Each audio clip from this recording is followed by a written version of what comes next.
A service of KIBMradio.com, the Internet's home for an all old-time radio.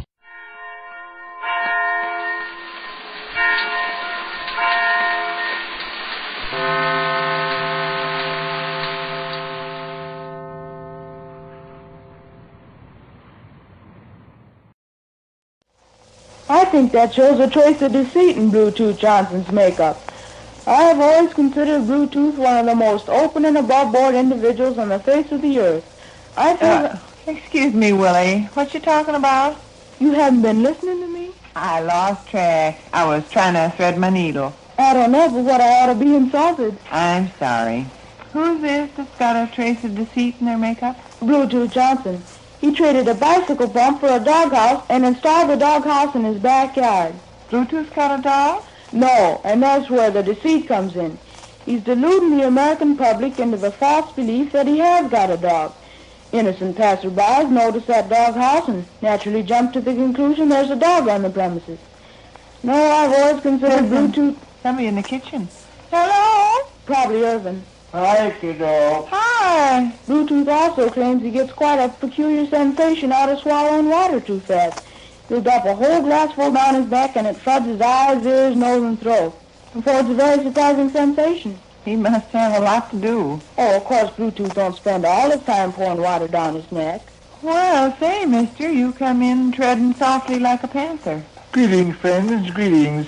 I bring you compliments from the grateful citizens of Terre Haute, Indiana. I fell down and tore my sock after I left here this noon, Gov. I am desolate to hear it. Here, take my hat and overcoat in the hallway and hang 'em up. I sure am the hat and overcoat guy. The American public takes it for granted I hang up everybody's hat and overcoat. If I had my pocketbook with me, I'd give you a penny. Uh-huh. What do you say? Well, thank you. I get any mail, kiddo? Mailman never stopped. Telephone never rung. Nobody's been at the door. Quietest afternoon I ever saw. Mom, tell Gov about Bluetooth's doghouse. Tell Gov about Bluetooth's what? Doghouse. Anything the matter, Vic? Do I seem melancholy? Yeah. Oh, nothing of a startling or tragic nature troubles me. Office trash worrying you? I'm not going to Sweet Esther, Wisconsin tomorrow, Sade. No. No. Oh, your friend Mr. McDancy call it off? Oh, he'll be in Sweet Esther, Wisconsin tomorrow. I had a letter from him this afternoon. You tell Gov about Bluetooth Johnson's doghouse, Mom? No. Bluetooth Johnson's got a doghouse, Gov. Oh, you're just saying that. He traded a bicycle pump for it. Great heavens, ma'am, this can't be true. He has installed the doghouse in his backyard and is deluding the American public into the erroneous belief he owns a dog. My brain reels at this intelligence. Yeah. What happened to your lovely trip to Wisconsin, Vic? Oh, this, that, and the other thing. You were looking forward to it so much. In every life, some rain must fall, they say. Well, what was the trouble? Well, in the light of several matters brought to my attention this afternoon, the journey don't seem feasible. Feasible means practical. Does it, honey? I looked it up. You're a dear. I looked it up because I suspected Mildred Tisdale of using it incorrectly. She was choking down a candy bar between classes the other day and says, "This candy bar sure does taste feasible." "This candy bar sure does taste feasible," she says. Tell a funny thing and nobody laughs. You laughed. Yeah, I laughed. What were the matters brought to your attention this afternoon? Well, I called up the ticket agent down at the depot and discovered it's practically impossible to get to Sweet Esther, Wisconsin. Seems Sweet Esther, Wisconsin is way off in the wilderness someplace. Well, that discouraged me. Then this letter from Homer U. McDancy discouraged me. And the final crusher was when I had a long-distance telephone call from Honky J. Sponger in Chicago. Honky J. Sponger is a big, large muckety-muck? He's a sublime Sky Brother Imperial. What that actually means is that she's kind of a combined business manager, publicity agent, and general secretary. I got something in my tooth. You were looking forward so much to your trip. Yeah, I was. Are you terrible disappointed? Well, it's not anything vital. Hardly a matter of life and death. I'd be a fine sissy-dilly-do if I sobbed and cried because the little journey up to Wisconsin didn't pan out. I got something in my tooth. You say the trains don't run to Sweet Esther? Oh, they run there, but by an extremely circuitous route. A guy has to go to Peoria, change cars and go to Galesburg, change cars and go to Sycamore, change cars and go to Dubuque, Iowa, and then catch a train there that goes to Sweet Esther, Wisconsin. Mercy. A tiresome trip, huh? Goodness, yes. When the ticket agent down at the depot rattled off that itinerary, my spirits were appreciably dampened. Oh, I should think so. I got something in my tooth. Russell, honey, Yeah? don't say I got something in my tooth anymore. Yeah. You said you had a letter from your chum McDancy that discouraged you. Yeah. What was the matter with him? Well, one of my chief motives in meeting him in Sweet Esther, Wisconsin, was to form his acquaintance. Oh, sure. See, he and I have been fellow members of the All-Star Marching Team this long while, and we've never met each other.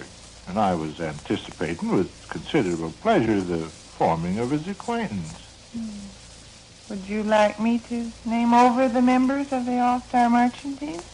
What do you mean, kiddo? Well, so often you ask me to do that. Oh, no, don't bother. Bluetooth Johnson dearly loves to send his dear friends into hysterical spasms of choking convulsive laughter by telling the We're story. talking, Willie. Well, did Homer U. McDancy snub you in his letter? No, why? Oh, you said you wanted to form his acquaintance, but he discouraged you. He didn't discourage me forming his acquaintance. What was discouraging in his letter that he's only going to be in Sweet Esther, Wisconsin 5 minutes. 5 minutes? That's all. The reason for that is he's just going to be in Sweet Esther between trains. He's really on his way to transact business in Philadelphia, Pennsylvania. Yeah? Homer U. McDancy lives in East Brain, Oregon, don't he, Gus? Yeah. He's traveling from East Brain, Oregon to Philadelphia, Pennsylvania, and changing cars at Sweet Esther, Wisconsin. I know it sounds absurd. Oh, it sounds crazy. Well, Why, he's traveling from coast to coast. You think he'd change cars at someplace like Chicago or Detroit or Cleveland? You wouldn't think he'd change cars at a little tiny town in Wisconsin that's not even on the map. I don't know. He's got 5 minutes between trains in Sweet Esther? That's all. And in order to make connections, he has to walk briskly from one railroad station to another railroad station 3 blocks away. And you walk along with him, huh? Well, that was the thought. Or march with him. Huh? The plan was for Gov to march with him. Oh.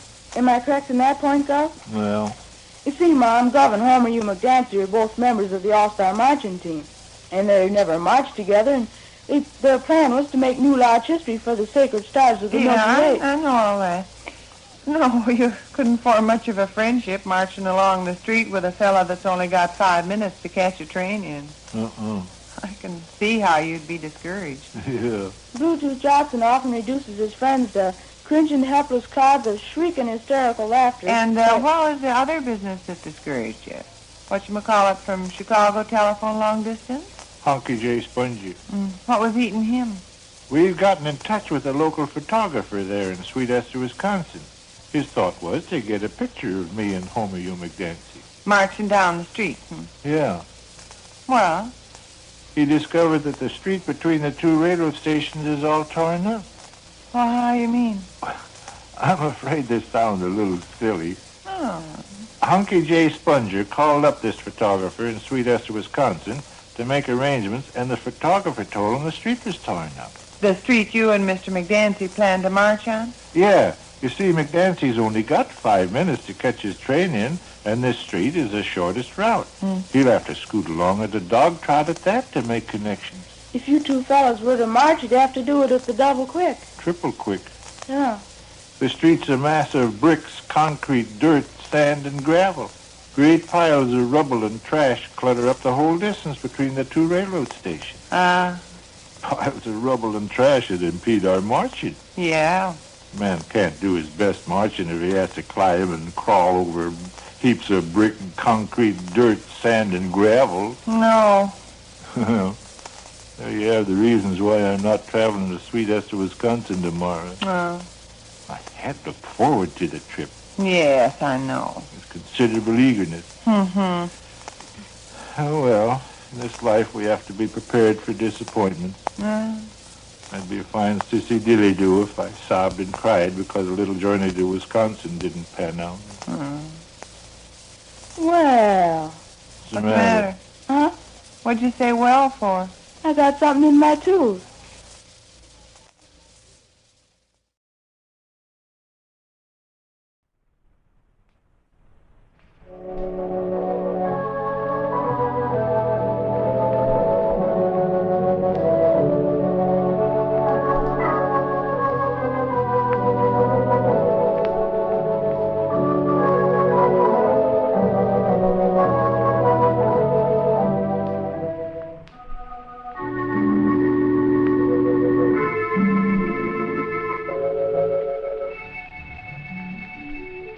And now, get ready to smile again with radio's home folks, Vic and Sade, written by Paul Reimer.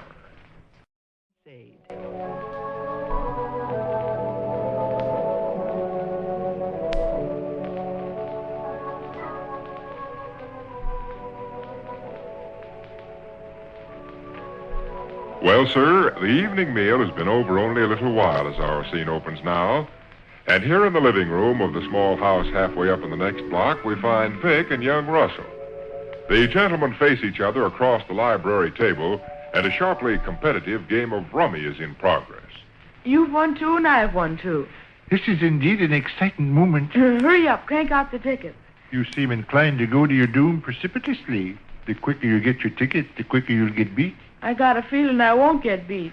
I admire a man of courage and spirit, but I question the wisdom of plunging in a reckless, headlong, and foolhardy manner into the disastrous abyss of disaster and defeat. You only half finished your job again, Russell. Come on, crank out the tickets.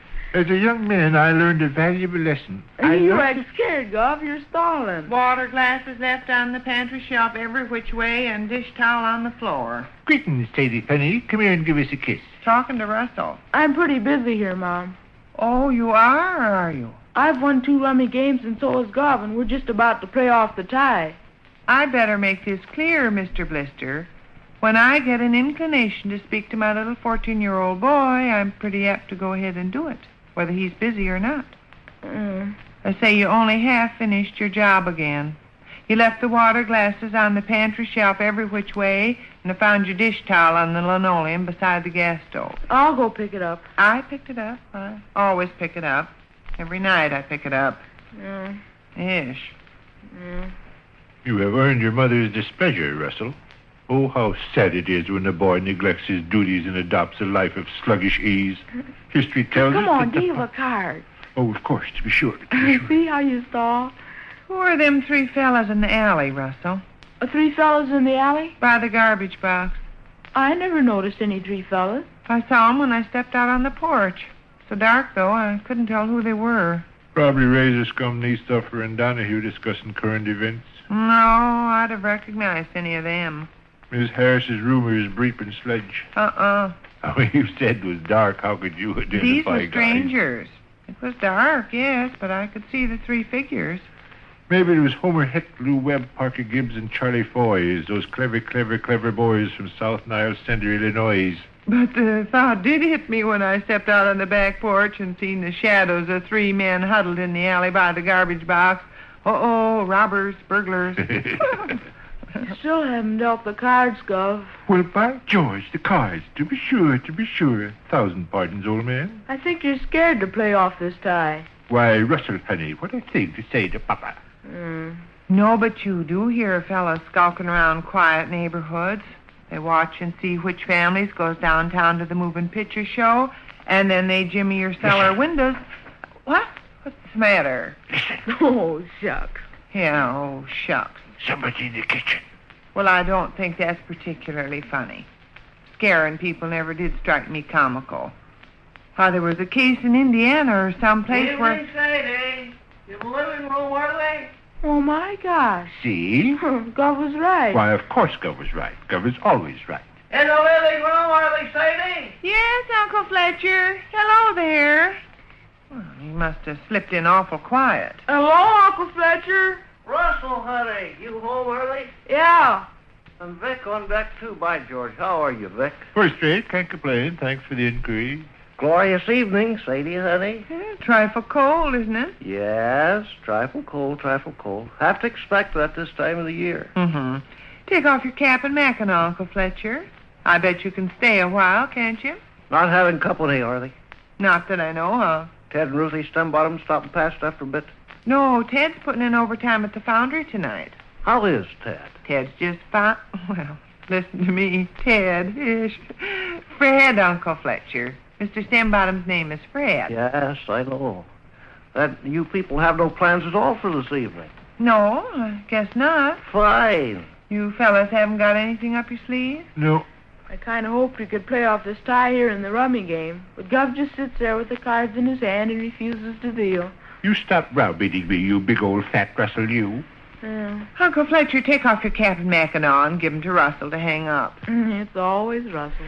When I was a pretty girl, 18 years old, back in Winona, Minnesota... Sadie, Russell, and Vicky, honey, as long as you people have no arrangements planned for this evening, I'll tell you why I stopped past. No, we don't have any arrangements planned. I have with me here tonight... Yes? I have with me here tonight 2 friends. How do you mean? Roy Dejectedly and Pelter Unbleed are outside. Uh-huh.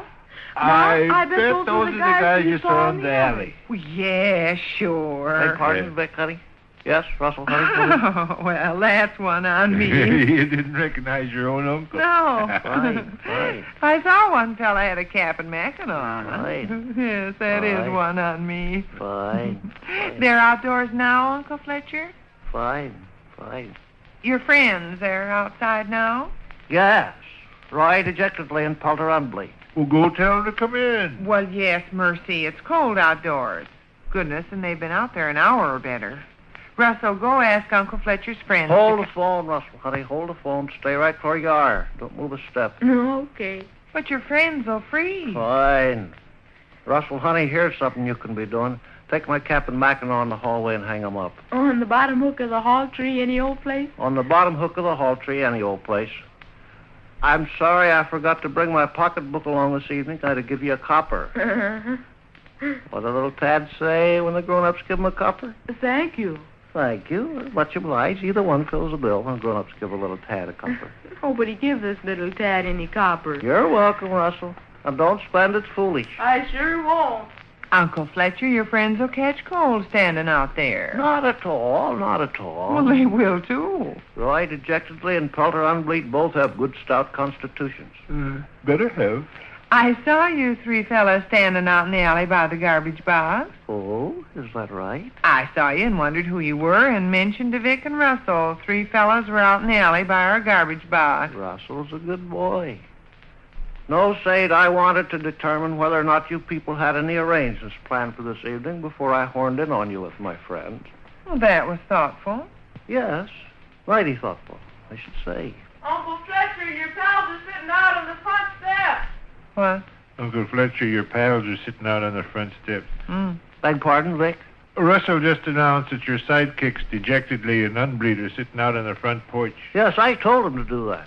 That's all right, Russell, honey. Want me to go ask your friends in, Uncle Fletcher? No. Oh. The story on it, Sadie and Vicky, honey, I didn't want to horn in on you people with Dejectedly and Unbleed until I knew there was a complete understanding. Well, nice of you to feel that way. That fella's gonna freeze to death out there. That's right, Russell, honey. Hung up my cap and mackinaw in the hallway, are they? Yeah. And now you're going to go buy candy with your copper? I remembered, of course, Sadie, honey, you feel grouchy about Roy Dejectedly. Oh, well, ish on my being grouchy with him if he's waiting outdoors in the cold. Forget all about me being grouchy with him. I wouldn't ask my worst enemy to sit outside and shiver. And Pelter Unbleed, Sadie, you don't even know. Well, I know of him. Pelter Unbleed is the janitor and handyman down at the Bright Kentucky Hotel. Yes. Go invite him in. See, Roy Dejectedly you're grouchy at, and Pelter Unbleed's acquaintance you haven't even formed. So, naturally, I hesitated to... Well, you don't need to hesitate another second. Go get him. It was my notion, Vic Sade and Russell, honey, you people might like to hear Roy and Pelter talk over old times in Philadelphia, Pennsylvania. Yeah. They both spent the summer of 1909 in Philadelphia, Pennsylvania. Gives them considerable in common. They never knew each other in Philadelphia, Pennsylvania. In fact, they never heard of each other up until last week. But they did each spend the summer of 1909 in Pennsylvania, so they got considerable in common. Well, go tell him to come in the house. I thought you people might find it interesting to hear a couple of old-timers tell about exciting events in Philadelphia, Pennsylvania. Sure. Particularly exciting events that took place in Philadelphia, Pennsylvania during the summer of 1909. Yeah. Russell, honey, Yes? likely you'll do me a favor, are they? Sure.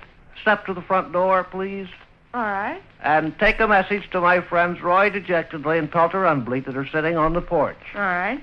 Ask them to kindly step inside. Sure.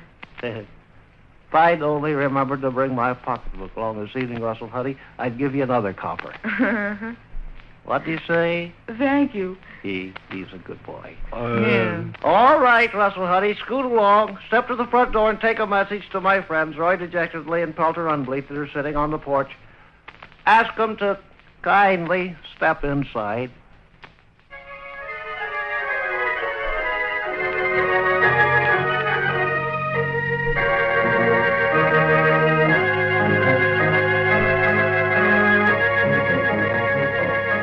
Which concludes another brief interlude at the small house halfway up in the next block.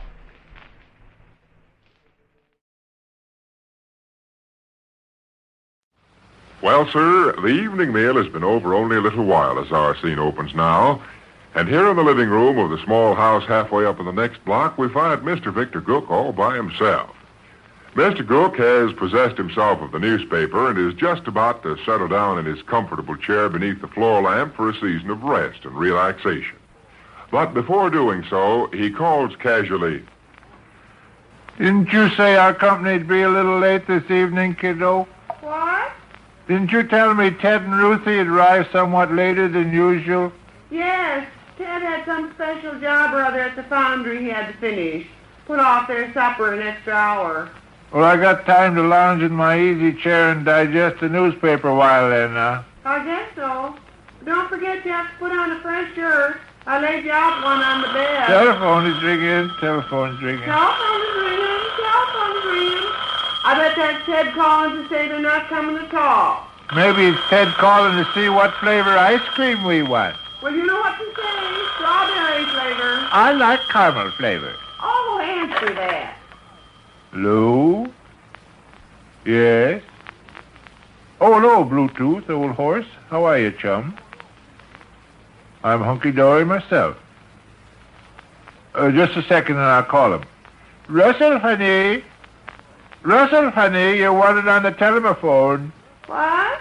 I have nothing to say to you, Sade. I want Russell. Russell dropped out the back door 5 minutes ago. Yeah? He beat it as soon as he got the dishes wiped. I'm terror-stricken. I don't know what to do. Who is it calling? Bluetooth Johnson. Tell him Russell probably went up to the corner of Virginia and Kelsey where the boys congregate on the curb and under the street lamp. Bluetooth, old treasured sidekick of mine. Sad news, Bluetooth. Russell has decamped. Yeah, his mother tells me he streaked out of the house shortly after he finished his supper. That's right.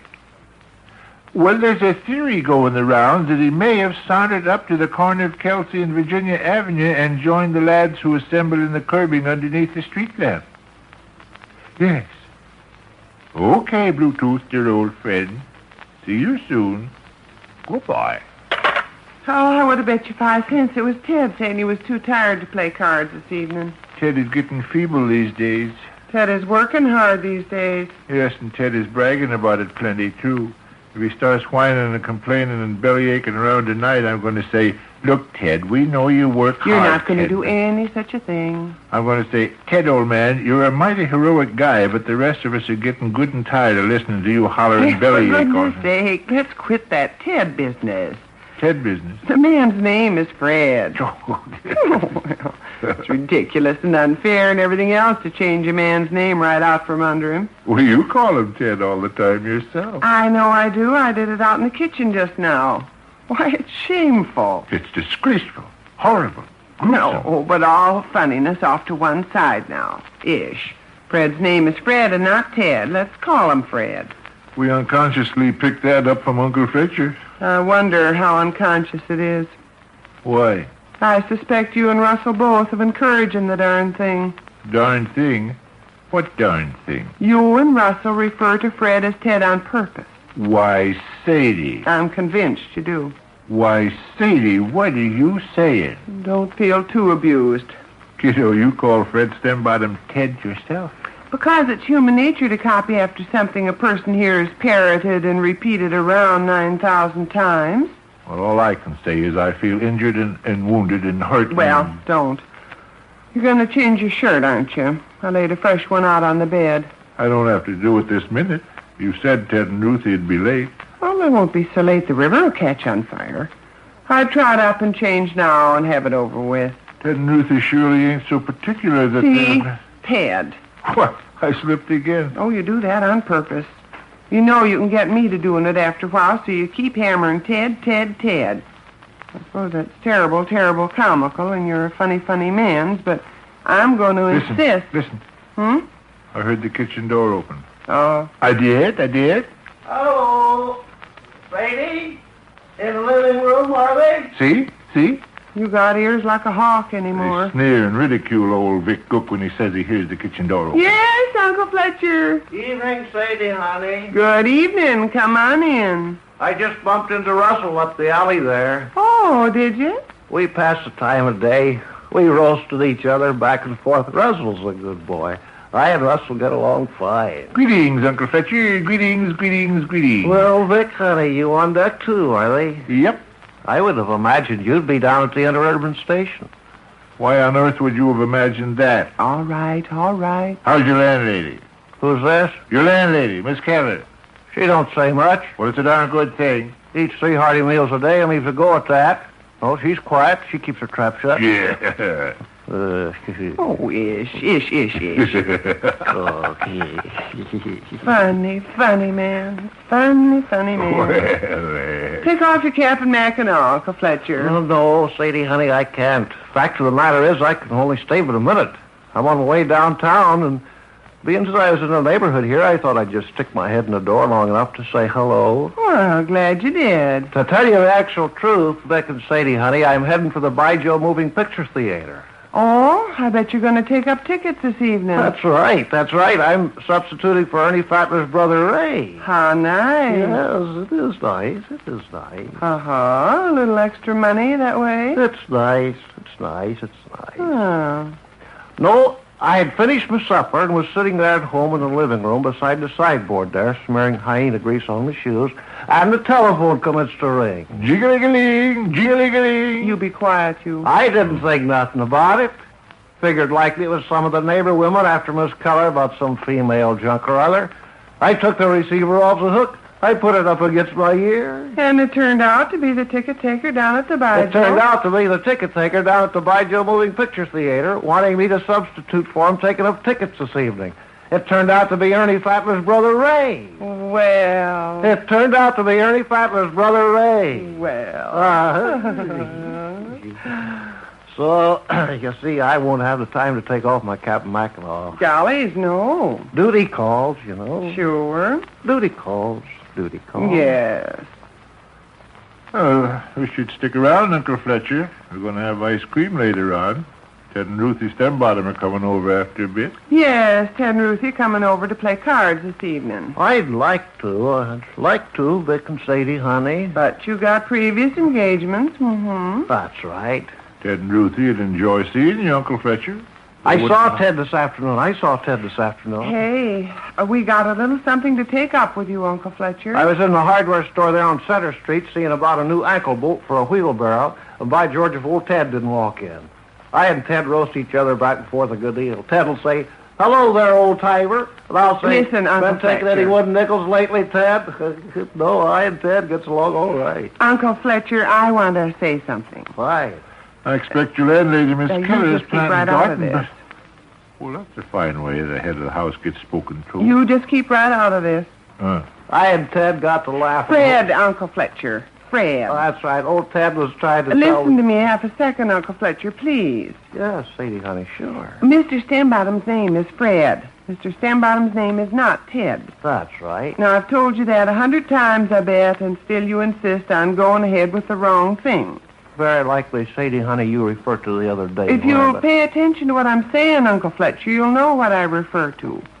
As far as we're concerned, you can call Mr. Stembottom Ted or Ralph or George or Henry or Charlie or whatever you feel like calling him. But you've got me and Vic and Russell to call him the wrong name. Uh-huh. Well, very likely you know what and where. Why do you insist on calling a fella by some name that don't belong to him anyway? Still talking about Ted, Dorothy?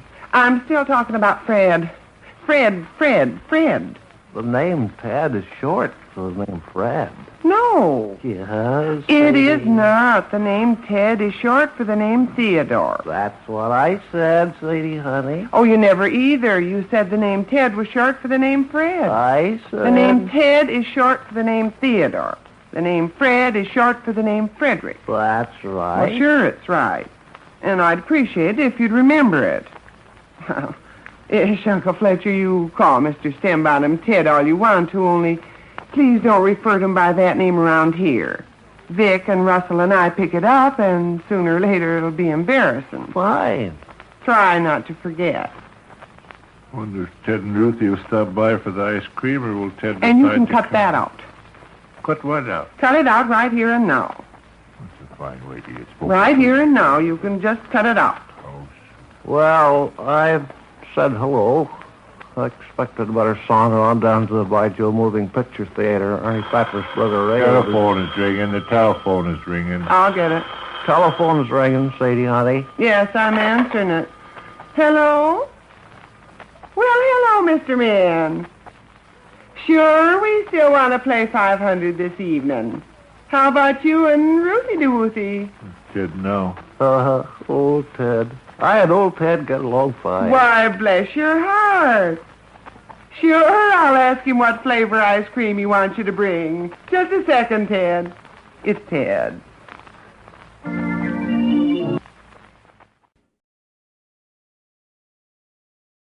The United States of America presents the Victory Theater.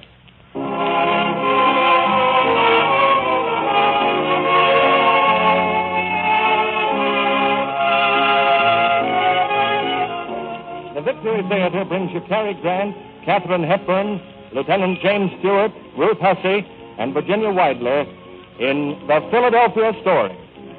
Ladies and gentlemen, speaking for the United States government, Mr. Cecil B. DeMille.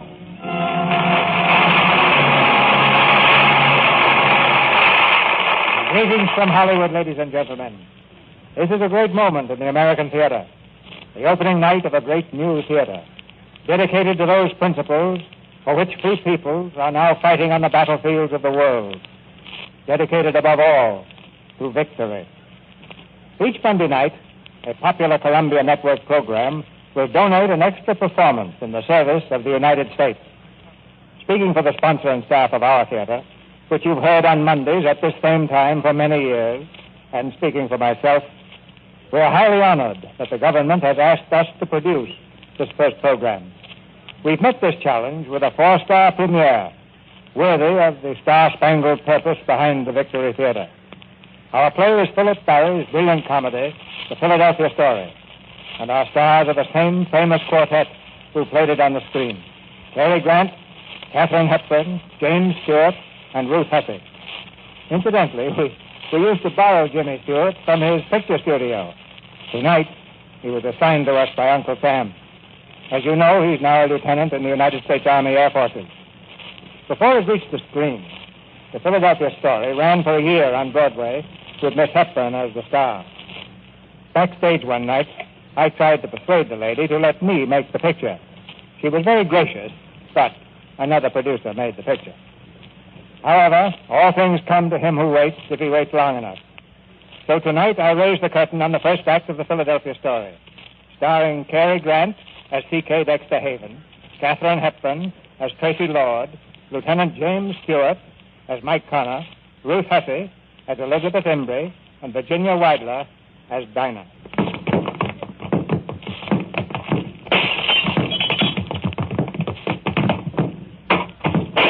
And don't bother to come back.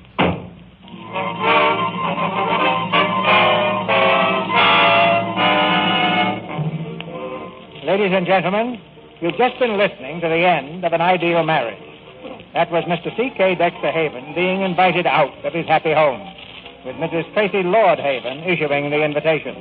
But all that was 2 years ago. Right now, Philadelphia society is seething with interest over the forthcoming second marriage of Tracy Lord. And the editor of the international magazine Spy is determined to spread it over 6 photographic pages of his scandal sheet. On the way to the editor's office are Spy's major writer and Spy's foremost photographer. I'm not going to do it, Liz. I'm going to tell Sidney Kid very plainly and simply I'm a writer and no society snoop. I'm going to tell him just that. Just that. Let Kid fire me. I'll start writing short stories again. I'm going to tell him just that. Just that. Come in. Oh, hello, Connor. Morning, Miss Embry. Mr. Kid, I don't think you're being fair to me. No? No. You're treating me like you treat all your other writers. You really hate me, don't you, Connor? No. I don't like you very much, though. You hate me, I trust, Miss Embry?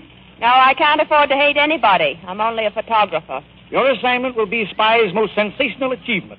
Tracy Samantha Lord. Big game hunting in Africa, fox hunting in Pennsylvania. Why, I can see the layout now. The Philadelphia story. Those were the portals of snobbish fox hunting? No. No hunter of foxes is Spy magazine. Anyway, presented for the first time, quote, a wedding day inside mainline society. Or what the kitchen maid saw through the keyhole, unquote. Go ahead, Connor. Writing's your job. I'm only the publisher. All right, publisher. Take this. Quote, no hunter of buckshot in the rear is cagey, crafty Connor, unquote. Closed paragraph. Closed job. Closed bank account. But look, Mr. Kidd, how could we possibly get inside the Lord estate, let alone the house? Just a moment. Miss Pauly? Yes, sir. Ask the gentleman to come in. Yes, sir. You'll find, Miss Embry, I haven't overlooked anything. Come in, please, Mr. Come in. I understand we understand each other. Yes, Mr. Kidd, quite. Connor, this gentleman has been employed in our Buenos Aires office. I believe he can help us with our problem. Tell him, please. Well, Tracy Lord's brother, Junius, is in the American embassy down there. He's an old friend of mine. I'll introduce you to the Lords as intimate friends of Junius's. Dear old Junius. Now, this Tracy Samantha Lord, does she know you? You might say Miss Lord and I grew up together. Yes. You might also say you were her first husband, Mr. C.K. Dexter Haven. Yes, you might. Holy mackerel, what goes on here? I remember your honeymoon very well. You and she on a little sailboat. The True Love, wasn't it? That's right. How did you know? I was the only photographer whose camera you didn't smash. Oh, you were terribly nice about it. You threw it overboard. Well, I had the strange idea that our honeymoon, was our own private business. Now, what are the plans, Haven? The wedding's Saturday. They should spend tomorrow night as guests of the Lord. Well, now, wait just a minute. Now, that's screwy here. Now, listen, Mr. Haven, why are you doing all this unless you... Oh, you want to get even with your ex-bride, huh? I don't think there's anything further to discuss. I'll have a car pick them up at noon tomorrow in North Philadelphia. Why that, Liz? Here, Mike. Take my handkerchief. There's a little spit in your eye. It shows.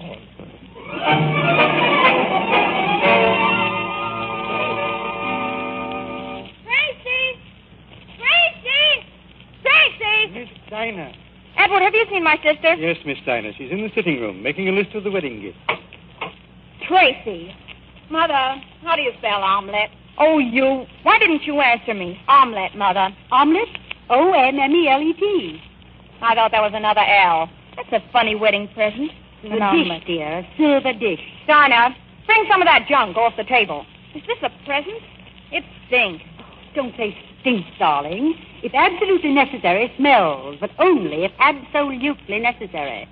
Mother, the cards on the presents have been changed again. There must be a ghost loose in the house. Maybe the ghost of bridegroom number 1. Dinah, don't talk about Dexter as though he were dead. He might just as well be for all Tracy cares. Right. If I never see Mr. C.K. Dexter Haven again, I'll be... Mother, look at that lamp. Isn't it awful? Who sent it? They're friends of your father's. Wouldn't you know it? What are they, tap dancers or just musical comedy producers? That's hardly fair to your father's interest in art, Tracy. Art my eye, the art of putting up $100,000 to display the shapely legs of Tina Mara. That would do, Tracy. Oh, I give up, Mother. If you just face the facts squarely, as I did. Well, we both might face the facts, but neither of us has proved to be a very great success as a wife. We just picked the wrong first husband, that's all. Well, don't let's argue about it. You wanted me to take a stand, and I've taken it. The only stand a woman could take and keep her self-respect. Yes, Tracy, I know. Now I have my self-respect and no husband. Hey, it's better this way, really. You'll see. Let's forget about the past. We both deserve some happiness now, especially you. Darling. Isn't George an angel? George is an angel. Is he handsome or is he not? George is handsome. I like Dexter better. Really? Why don't you postpone the wedding? Postpone it? How? Get smallpox. Don't put that idea in our head. What time is it? George isn't usually late. Oh, he's waiting for us at the stable. Waiting for us at the... Mother, if I don't choke her before Saturday... It'd postpone the wedding, wouldn't it? It would not. Be in the car when I get down, Dinah. She's so mean about Dexter. He was rather mean to her, my dear. Did he really sock her? Please, Dinah. Well, the papers were full of innuendo. Of what? Of innuendo. Cruelty and drunkenness, it said. Mother, why won't Tracy ask her own father to the wedding? Your sister has very definite opinions about certain things. But don't you think it's stinking not to want father? Yes, darling. Between ourselves, I think it's good and stinking.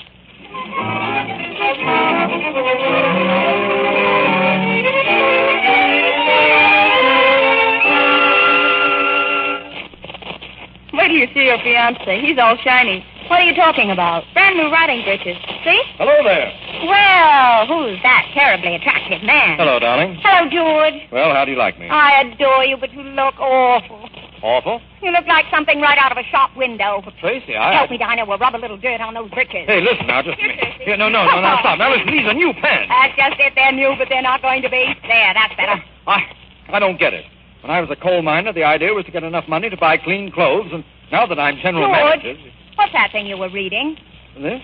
Oh, I was just glancing through it. It's a copy of Spy. Who takes it? Your cook? I love it. It's got pictures of everything. It certainly has. I just wanted to see if there was anything in here about the wedding. What do you mean? Well, I thought maybe you being one of the oldest families in Philadelphia and me getting fairly important myself. Luck, of course. Let me have that thing. What's the matter? Look at this stuff. An average day in the life of a congressman. The congressman's wife. The kitchen where is prepared 1 banana, sliced. 2 fried eggs. Of all the filthy ideas, coming into a private house with a camera. Get on that horse, George Kittredge. Tracy, what would happen if I took it into my head someday to go into politics? You'd be elected president. No, I mean about publicity. Not in my home. Get on that horse.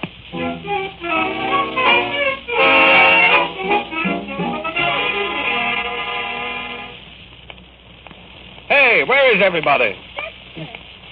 Hello, Dinah. Dexter, you've come back. Ah, Dinah, my dream girl. Tracy! Dexter's here! Dexter! What in the name of... Well, hello, Tracy. Oh, Dexter. How are you, Mother Lord? Dexter, don't you know that tomorrow's the wedding? Oh, no. Oh, that's right. So it is. You can go right back where you came from. Now, Red, look.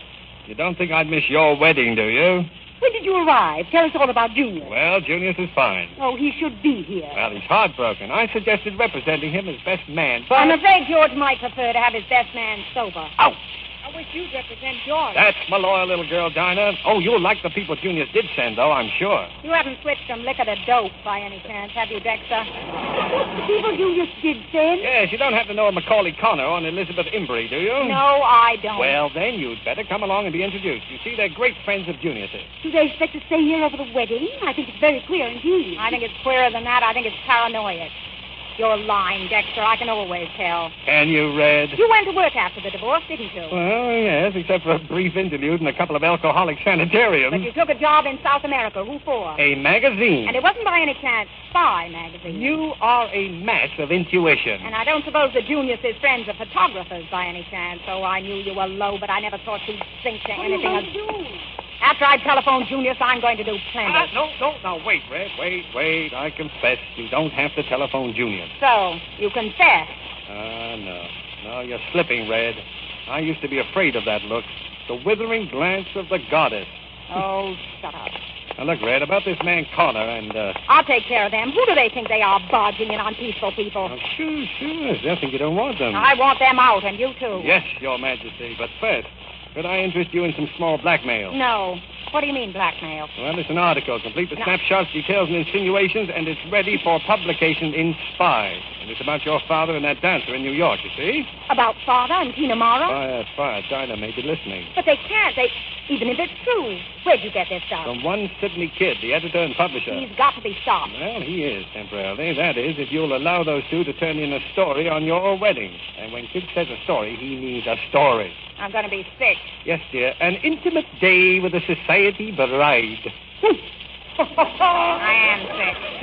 Well, it's tough, but that's the way it seems to be. So I'm to be examined, undressed, and generally humiliated at 15 cents a copy. And you're loving it. Am I, Red? All right, I'll give them an interview. I'll give them a picture of Tracy Lord that'll stand their hair on end.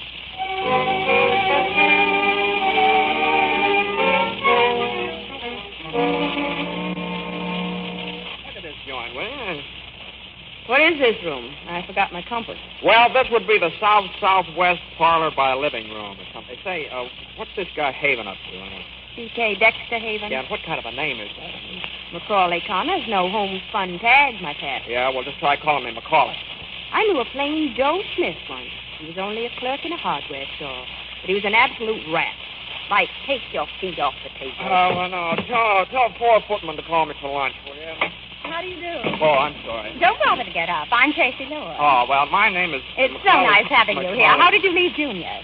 Fine. We left Junior. This is Miss... Junior is such a lamb, isn't he? Yes, isn't he? It's a pity that none of the male members of the family are going to be here to welcome you. No, well, where's your father? Darling, Papa, I do hope you'll stay for my wedding. We'd like to very much. I'm so glad that it occurred to you. Was your father sick? What a cunning little camera. I'm afraid I'm an awful nuisance with it, but you couldn't be. I hope you'll take loads of pictures.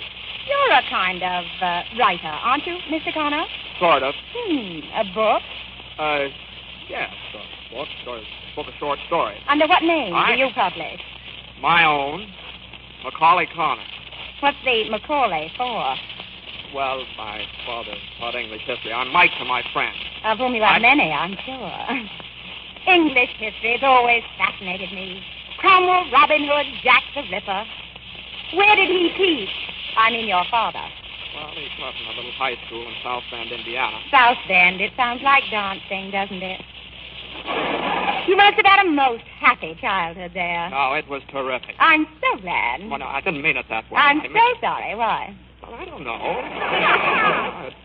Lack of wherewithal, I guess. But that doesn't always cause unhappiness, does it? Are either of you married? No. No, what? No. You mean you were, but now you're divorced. Well, the fact is... Well, come now, surely you're not ashamed of it. Of course I'm not ashamed of it. What? Well, it was years ago. I was only a kid in Duluth. Good heavens, Liz, you never told me anything about this. Well, you never asked me. Well, I didn't ask you, of course not. Joe Smith, hardware. You're the darndest girl. I think I'm sweet. Duluth, that must be a lovely spot. It's west of here, isn't it? Sort of, but occasionally we get the breezes.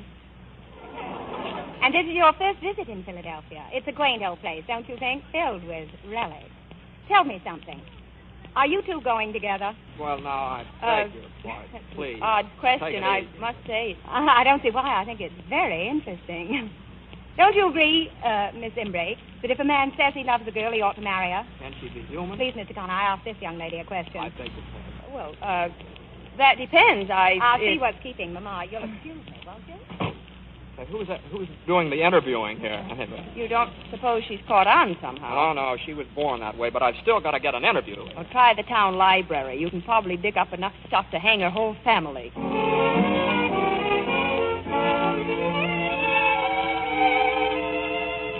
Book return, Miss Bolt. Just leave it, please. Excuse me, are you the librarian? Yes. What does thee wish? Well, I'm looking for a local... What'd you say? What does thee wish? I'm looking for a local biography of history. If thee will consult with my colleague over there. Uh-huh. Dost thou have a washroom?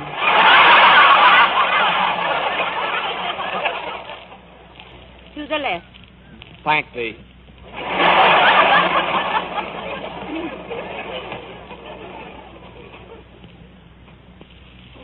Oh, you reading? Look, I know this is a public library, but Oh. Hello. Well, my book, huh? Well, couldn't you afford to buy a copy? The bookstore didn't have one. Oh, well, you're doing the right thing now. You know what happens to girls like you when they read books like mine and begin to think. That's bad. These stories are beautiful. Why, Connor, they're almost poetry. Well, don't kid yourself. They are. I can't make you out at all now. Really? You talk so big and tough, and then you write like this. Which is which? Both, I guess. No, I believe you put the toughness on to save your skin. You think so? I know a little about that. Do you? Quite a lot. Gee. Look. Let's get out of here. Want to swim? All right.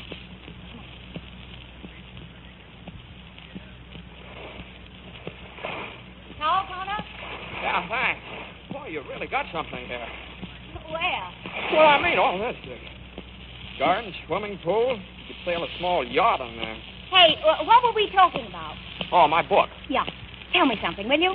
When you can do a thing like that, Brooke, how can you possibly do anything else? Well, you may not believe this, but there are people in this world that must earn their living. Oh, heck, that's Dexter. Look, stand by me, will you? I don't want to be alone with him. Well, certainly, if you like. Thanks. Hello there, Red. Well, fancy seeing you here. Well, what's this you've been drinking? Orange juice? Thanks, I'd love some. Don't tell me you've forsaken your beloved whiskey and whiskey. Oh, no. I've just changed their color, that's all. I go in for the pale pastel shades now. How about you, Mr. Connor? You drink, don't you? Oh, a little. A little, and you're a writer? Dear me. I thought all writers drank to excess and beat their wives. Dexter, Huh? would you mind doing something for me? Anything, what? Get the heck out of here. Oh, my dear Red, I couldn't do that. You need me too much. Would you mind telling me just what it is you're hanging around for? Look, I think I'd better... No. Please don't go, Mr. Connor. No. Please don't go, Mr. Connor. As a writer, this ought to be right up your street. Don't miss a word. Well, I never saw you looking better, Red. You're getting that fine, tawny look. Oh, we're going to talk about me, are we? Goody. Yes, it's astonishing what money can do for people, Mr. Connor. Not too much, you know, just more than enough. Now, take Tracy, for example. It's even changed her shape. She was a dumpy little thing at one time. Only as it happens, I'm not interested in myself for the moment. Not interested in yourself? You're fascinated, Red. You're far and away your favorite person in the world. Of course, Mr. Connor, she's a girl who's generous to a fault, except to other people's faults. For instance, she never had any understanding of my deep and gorgeous thirst. It was disgusting. It made you so unattractive. Yes, a weakness, sure. And strength is her religion, Mr. Connor. She finds human imperfection unforgivable. And when I gradually discovered that my relationship to her was supposed to be not that of a loving husband and a good companion, but that of a kind of high priest to a goddess, well, then my drinks got deeper and more frequent. I never considered you as that, nor myself. Oh, you did without knowing it. And the night that you got drunk on champagne and climbed out on the roof and stood there in your nightshirt with your arms out to the moon, wailing like a banshee. I told you I never had the slightest recollection of doing any such thing. I know. You drew a blank. You wanted to. Mr. Connor, what would you... Oh, where did he go? He's gone. I hope he heard what you said, though. Make a wonderful story for Spy. Yeah, well, it's too bad we can't supply photographs of you on the roof. Dexter, what are you trying to make me out as? Tracy, what do you fancy yourself as? When I read you were going to marry Kittredge, I couldn't believe it. That's why I'm here. How in the world can you even think of it? Because he's everything you're not. Oh, yes? He's been poor, he's had to work, and he's had to fight for everything. And I love him as I never even began to love you. Maybe so, but I doubt it. I think it's just a swing from me. But Kittredge is no great tower of strength, Tracy. He's just a tower. You hardly know him. Well, to hardly know him is to know him well. Kittredge is not for you, Red. You bet he's for me. He's a great man and a good man. Already, he's of national importance. Oh, well, you sound like Spy magazine talking. You seem quite contemptuous of me all of a sudden. No, Red, not of you. I'm contemptuous of something inside you. Your so-called strength. Your prejudice against weakness. Your blank intolerance. Is that all? Well, that's the gist of it. Because you'll never be a first-class human being or a first-class woman until you've learned to have some regard for human frailty. Yeah, it's a pity your own foot can't slip a little sometime. But your sense of divinity wouldn't allow that. You're a special class of the American female. The married maidens. So help me, Dex. If you say another word, I'll... Oh, I'm through, Red. For the moment, I've had my say. Tracy. Oh, look, the Tower of Strength.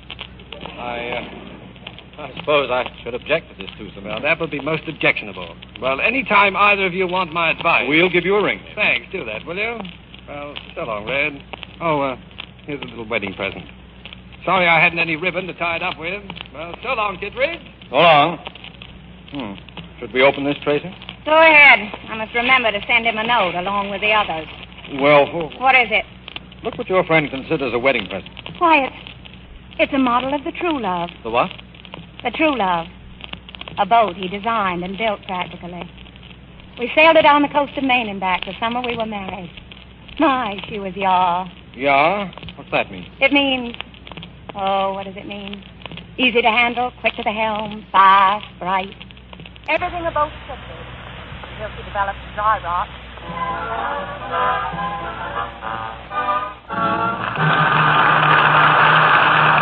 In a moment, Mr. DeMille presents Act Two of the Philadelphia story. Less than 20 minutes ago, a great many of you heard Cecil Brown say, and I quote exactly, "In the Far East, American bombers brought new encouragement to the courageous Chinese. The Americans swooped down on Canton Airdrome in South China and caught 60 Japanese aircraft massed on the field. The bomb bays opened, and most of those Japanese aircraft are no more." I wonder if you feel that you had anything to do with what happened there. Well, if you're a worker, perhaps the planes you worked on were in that fight. Perhaps someone in your family or one of your friends was fighting there. But how about you, personally? Did you have anything to do with it? If you're buying government bonds, you did, because your dollars were fighting there and doing their utmost. Everybody can send dollars fighting. I was at the post office the other day, and it took my breath away to see the people crowd up to get their bonds. Rich man, poor man, bringing stamps and cash for bonds. They could almost see their money go marching. There was a satisfaction, a sense of belonging that just never comes to people that sit on the sidelines. And if you don't know that feeling, that glow, then you're missing something real. Maybe 10% of your income is tough, but do it. And if 10% is easy, make it more. Are we going to win this war? President Roosevelt says we can, we must, we will. Won't you say that too, and then make it real by starting to put 10% of all you earn into war bonds? We pause now for station identification. This is the Columbia Broadcasting System.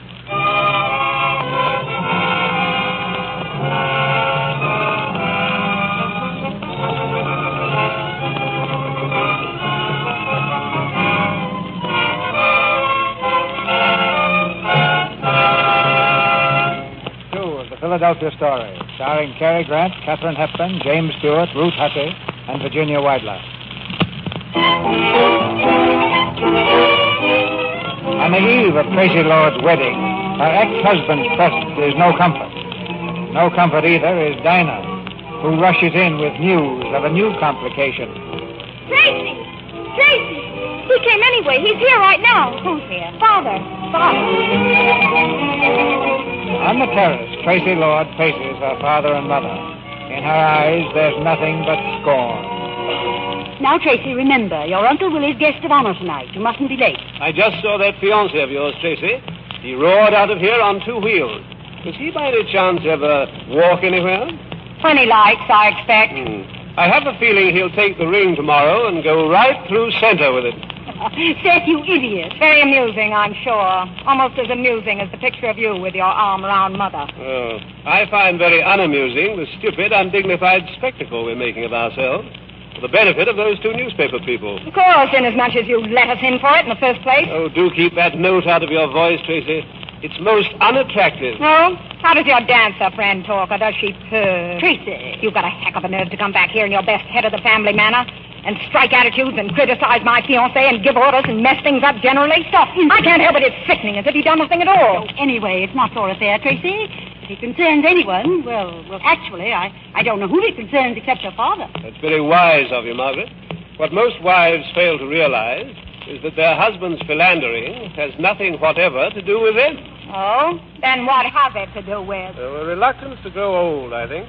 I suppose the best mainstay a man can have as he gets along in years is a daughter. The right kind of daughter. How sweet. Full of warmth. Full of foolish, unquestioning, uncritical affection. None of which I've got? None. You have a good mind, a pretty face. You have everything it takes to make a lovely woman, Tracy, except the one essential. An understanding heart. Without it, you might just as well be made of bronze. That's an awful thing to say to anyone. Indeed it is. So, I'm to blame for Tina Mara, am I? To some extent, I expect you are. You coward. No, but better to be one than a prig and a perennial spinster, however many marriages. Seth, that's too much. What did you say I was? You want me to repeat it? A prig and You mean you think I'm some kind of a goddess or something? If your ego wishes to call it that, yes. Come along, Margaret.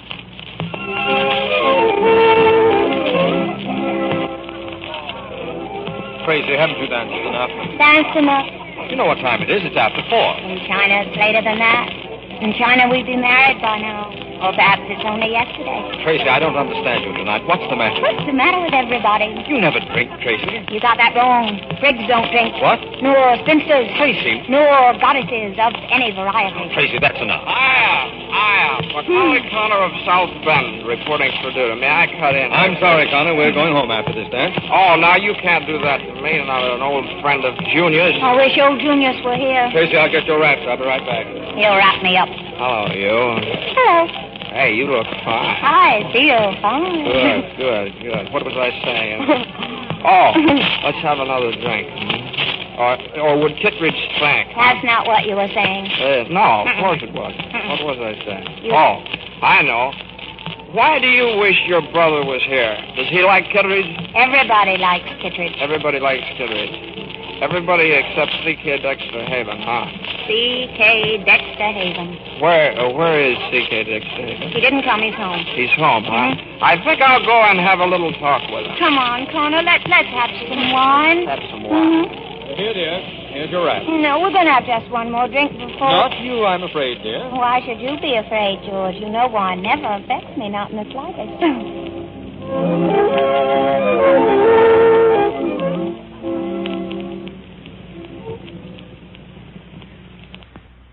C.K. Dexter Haven? Hey! C.K. Dexter, come on out, C.K. Dexter Haven. Hello, what's up? You are. Well, let me hope it's worth it. Come on in. I bring you greetings and a bottle of champagne. Champagne is a great leveler. It makes you my equal. Oh, I wouldn't quite say that. Well, almost my equal, anyway. C.K. Dexter Haven, I would like to talk to you. All right, well, let's go in the talking room. Now, don't tell me the party's over so soon. No, I just felt like talking to you. Well, that's nice. I wonder if I might borrow a drink. Certainly. Toast to Newcastle. Here, sit down. Thank you. Excuse me. Huh? Oh, nothing. Listen, are you still in love with Tracy Lord? What? Or perhaps you consider that a very personal question. Not at all. Liz thinks you are. But of course women like to romanticize about things. Yes, they do, don't they? Yes, they do, don't they? You know, I can't understand how you can have been married to her and still know so little about her. Can't you? No, I can't. You.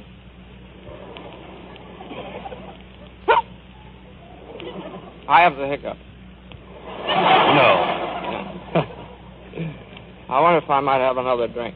Certainly. Thank you.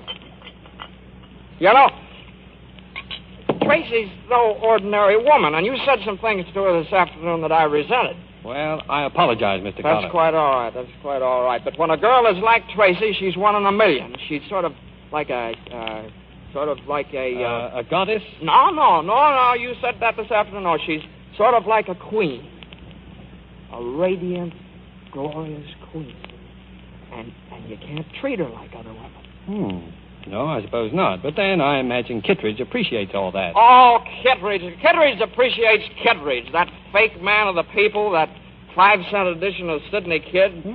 I always thought Kid himself was a 5-cent kid. You know, Kid's just using you like he uses everybody else. That guy's colossal. He's terrific. He's got everybody fooled. Yes. No mean Machiavelli, smiling, cynical Sydney Kid. The world's his oyster with an R in every month. That's not bad. When did I say that? You didn't. I did. Sorry. I suppose you never heard of Kid's little arrangement in Kansas City. Nope. Or San Francisco. Well, let me tell you about the time he went to Boston. The true story of that little jaunt would ruin him. Oh, yes? Hey, look here. What would happen to you if I used that stuff? Why? Well, I might want to very much. You see, Kid is holding an article on Tracy's father, and this might stop him. Oh, blackmail, huh? Well, look, you just use it. Use it with my blessings. I'm through anyway. All right, now come on, sit down there. I gotta go back to Tracy. Not yet. Now, you dictate, I'll write. Now, shoot. Boston. Huh? What? Boston.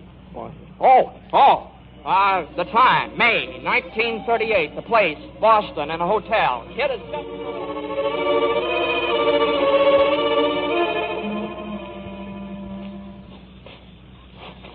You know, Tracy, champagne's funny stuff.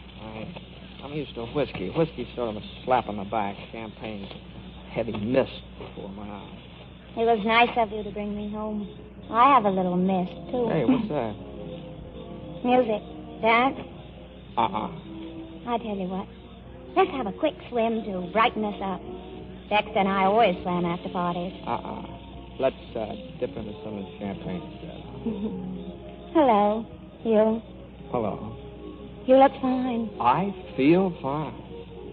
Did you enjoy the party? Sure. The prettiest sight in this fine, pretty world is the privileged class enjoying its privilege. You're a snob, Connor. No doubt. Awash with champagne was Will Q. Tracy's pleasure dome on the nuptial eve of Tracy's... Oh, now listen.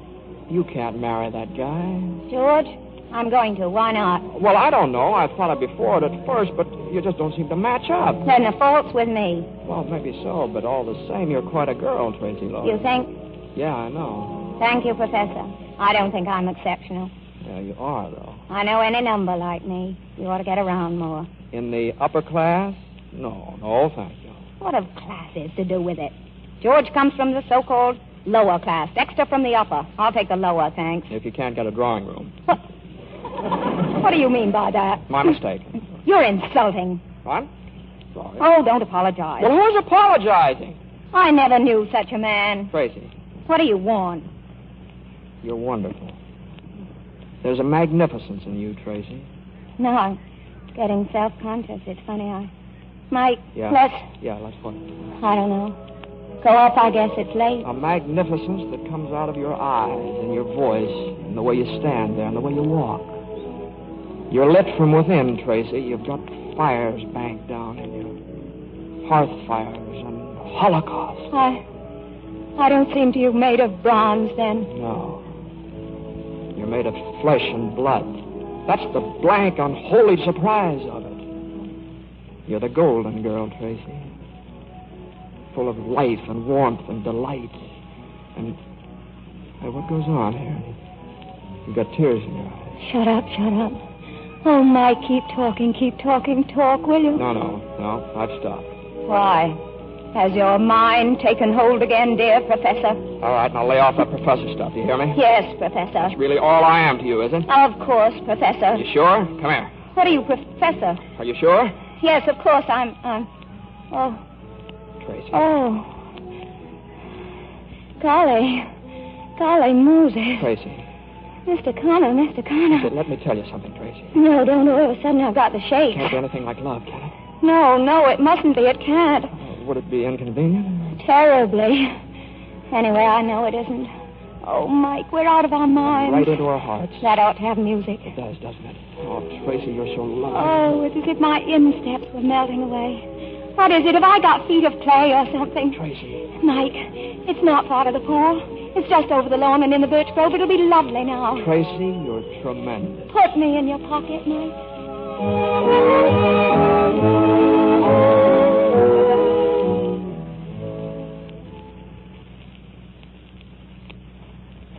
Who's that out there? Hello, Mac.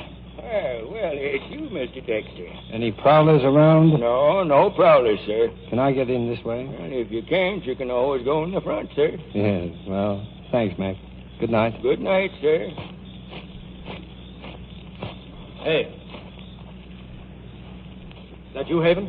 Well, hello, Kittredge. Oh, what are you doing here? Oh, I'm a friend of the family's, didn't you know? Just dropped in for a chat. Now, don't try to be funny. I asked you a question. I could ask you the same question. Well, I telephoned Tracy, and her phone didn't answer. I was worried, so I walked over from the gatehouse. I was worried, too. About what? Well, what do you think of this fellow Connor? Or do you? Now, listen, if you're trying to insinuate... Oh, my dear chap, I wouldn't insinuate anything, only... Oh. Listen, who's that? Oh, that? Oh, well, come on, I'll walk you around the house and tell you all about it. Something's going on here, and I'm staying. So are you. Why, it's that Connor. What's he doing with Tracy? Now, calm yourself, just... He's carrying her in his arms. He's carrying Tracy. Don't stop, Mikey. Keep crooning. Right here? Okay. Somewhere. Now, what is it? Now, easy, Kittredge. She's not hurt, is she, Connor? No. Not wounded, sire, but dead. Oh, it seems the minute she hit the water, the wine hit her. Now, look here. Yes, a likely story, Connor. What'd you say? I said a likely story. Take her into the house. Now, listen, if you think that it... You'll be down directly? Yes, if you want. I want. Hello, Dexter. Hello, George. Hello, Mike. Second door to the right, Connor. Mind you don't wake Dinah up. I'll be right back directly. My feet are made of clay. Did you know? Oh, this is horrible. Yes, how are the mighty fallen? But if I know Tracy, she won't remember much of this. For the second time in her life, she'll draw quite a tidy blank. Oh? You don't believe it, do you? Believe what? Well, the implications of what you saw, let us say. Well, what else am I to believe? Well, that's entirely up to you. I've got eyes, I've got imagination, haven't I? I don't know. Have you? Oh, so you pretend not to believe it? Yes, I pretend not to. Then you don't know women. Well, that's possible. Then you're a fool. Well, that's quite possible. Now, you won't be too hard on her, will you? I'll make up my own mind what I'll do. Well, we're all only human, you know. You, all of you, with your sophisticated ideas. Yes, ain't it awful? Well, I'm back. What do you want to do about it? Why, you low I'll take care of this, Kittredge. Oh, say, listen, Heyman. This is my affair. What right have you to... A husband. Now, till tomorrow. You can go now, Kittredge. I'll handle the rest of it, too. I'll speak to you tomorrow, Heyman. Sure. Well, hey, Connor, come on, wake up. Come on. How do you feel? Well, now, look, if you think that... I know. I'm sorry, but I thought I'd better hit you before he did. He's in better shape than I am. Oh, yeah. Well, you'll do. Dexter, is there anything wrong, sir? No, not a thing, Mac. Just as quiet as a church. Who's that lying there? That's Mr. Connor, Mac. Oh, doggone. I thought it might have been Mr. Kittredge. Oh, well, now, we can't have everything, Mac. Good night. Good night, sir.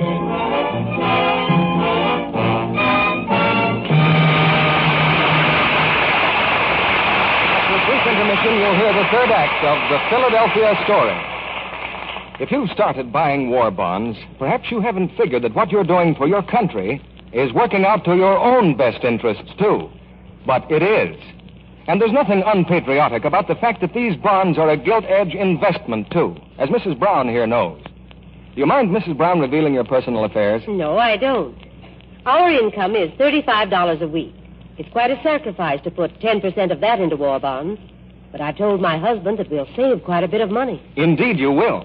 That's been carefully figured. 10% of $35 is $3.50 a week. 50 cents a day.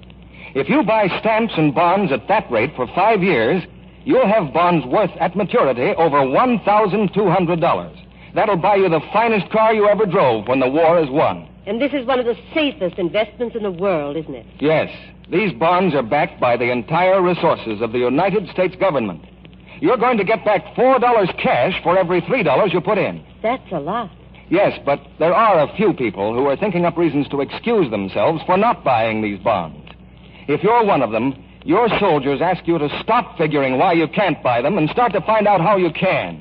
Put 10% of your pay every payday into war bonds. Set your mind on victory and buy United States war bonds starting now. Our producer, Mr. DeMille. The curtain rises on the third act of the Philadelphia story. The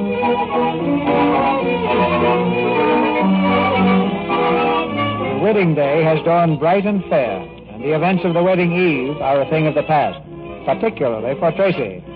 She can't remember anything. She can't think of anything. Without propping her eyes open with her fingers, she can't even see anything. To comfort her in this predicament comes the little old comforter, Dinah. How do you feel, Tracy? Oh, fine. You look horrible. I know. Tracy, I hate you to get married and go away. I'll miss you, darling. I'll miss all of you. You know, I had the funniest dream about you last night. Did you? I dreamed I got up and went over to the window. And guess what I dreamed I saw coming out of the woods? I haven't the faintest idea. A skunk? Well, sort of. It was Mr. Connor. Mr. Connor? Yes, with his both arms full of something.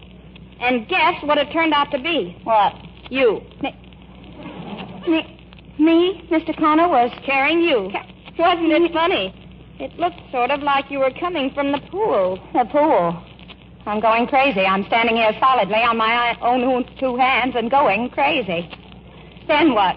Then after a while, I opened my door, and there he was in the hall, still coming along with you, puffing like a steam engine. His wind can't be very good. Then what? Well, then he... Guess. I couldn't possibly. Then he just sailed right into your room with you, and that scared me. So I got up and went to your door and peeked in to make sure you were all right. And guess what? What? You were. He was gone by then. Gone? Of course he was gone. He was never there. I know, Tracy. Well, I should certainly hope you did. It was just a dream, I guess. Tracy, Dexter says so, too. Dexter? Darn the Lord, you little fiend, if you told Dexter... Oh, hello. I'm testing the air. I like it, but it isn't like me. Well, hello, Donna. How do you do, Mr. Connor? Did you have a good sleep? Wonderful, wonderful. You? Marvelous. Have you ever seen a handsomer day? Never, never.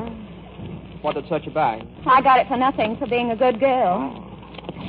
Well, Dinah, how are you? Don't worry. I'm going. Why should you? Well, I guess you must have things you wish to discuss. Only remember, it's getting late. She's always trying to make situations. Oh. Well, what's the matter with your chin? Oh, what does it show, Grandma? A little. What happened? Well, I guess I stuck it out too far. Into a door in the dark? Yes, that's it. Well, Tracy, what about you? You all right? Me? Yeah. Oh, of course. Why shouldn't I be? I had a simply wonderful evening. I hope you enjoyed it, too. The last part of it. Really? Why, especially the last? Well, Tracy, you asking me? Oh, you mean the swim? Yeah. We did swim. And so forth, didn't we? Yes. Did, Tracy, darling. Right. Well, what can I say to you? Tell me, darling. Not anything. Don't say anything, and especially not darling. Well, then you're going through with it, huh? Through with what? With the wedding. Why shouldn't I? Well, you said last night that... Oh, I said a lot of things last night, it seems. Okay, no dice. Also, no regrets about last night, huh? Why should I have? Well... You don't know what I mean. I'm asking you. Tell me straight out. Tell me the reason why I should have had... No, don't. Don't tell me anything. All right.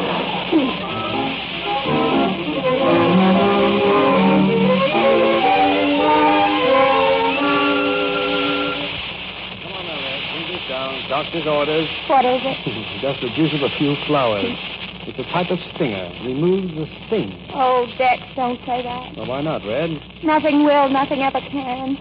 Oh, Dex, I've done the most terrible thing to you. To me? Oh, I doubt that. I doubt it very much, dear. Dex, what am I going to do? Well, why ask me, darling? Where do I come into it anymore? Aren't you confusing me with someone else? A fellow named Kittredge or something? George. I've got to tell him. Tell him what, darling? I've got to tell him. Well, if you've got to tell him, he's got to tell him, I suppose. But if he's got any brains at all, he'll have realized by now what a fool he made of himself. When? Last night. Was he here, too? Sure. Good golly, why didn't you sell tickets? Say something, Dex. Say anything. No, you do. Oh, Dex, I'm such an unholy mess of a girl. No, that's no good. That's not even conversation. But never in my life. Not if I live to be 100 will I ever forget how you tried to stand me on my feet again today. Go on, you're in great shape. Tell me, what do you think of my wedding present? I'd like my presents at least acknowledged, you know? It was beautiful. Yeah? And sweet, Dex. Yeah, she was quite a boat, the true love, wasn't she? My, she was yar. She was yar, all right. I wasn't, was I? Not very. Oh, you were good at the bright work, though. I made her shine. Mm-hmm. I'm designing another one now along more practical lines. What do you call her? I thought the true love's second. Dexter, if you call any boat that, I promise you I'll blow you and Ed out of the water. I tell you what you can call her if you like. What, darling? In fond remembrance of me, the easy virtue. No, shut up, Red. I can't have you thinking things like that about yourself. What am I supposed to think when I... Oh, I don't know. I don't know anything anymore. Oh, well, no, that sounds very hopeful, Red. That sounds just fine. Tracy, we're almost ready. Stand up, dear. Let me see your dress. Mother, lovely. George will be right over. Oh, here, I forgot. Here's a note he sent you this morning. A note? Good morning, Mr. Connor. Hello, Miss Embry. Good morning. Good morning. Oh, by the way, Dexter, Mr. Sidney Kidd telephoned. I was to tell you that you win. Whatever on earth does that mean? Fine. Well, I have a feeling it won't be so hard for me to resign now. And belts will be worn tighter this winter. Well, Red, I'm afraid this is the deadline. So is this. Listen, everybody, it's from George. My dear Tracy, I want you to know that you will always be my friend, but your conduct last night was so shocking to my ideals of womanhood that my attitude toward you and the prospect of a happy and beautiful life together has been changed materially. Oh, hello, George. Come and listen. Tracy, in front of all these people? It's only a letter from a friend. They're my friends, too. Here's the last of it. Your breach of common decency certainly entitles me to a full explanation before going through with our proposed marriage. In the light of day, I am sure that you will agree with me. Yes, George, I quite agree with you.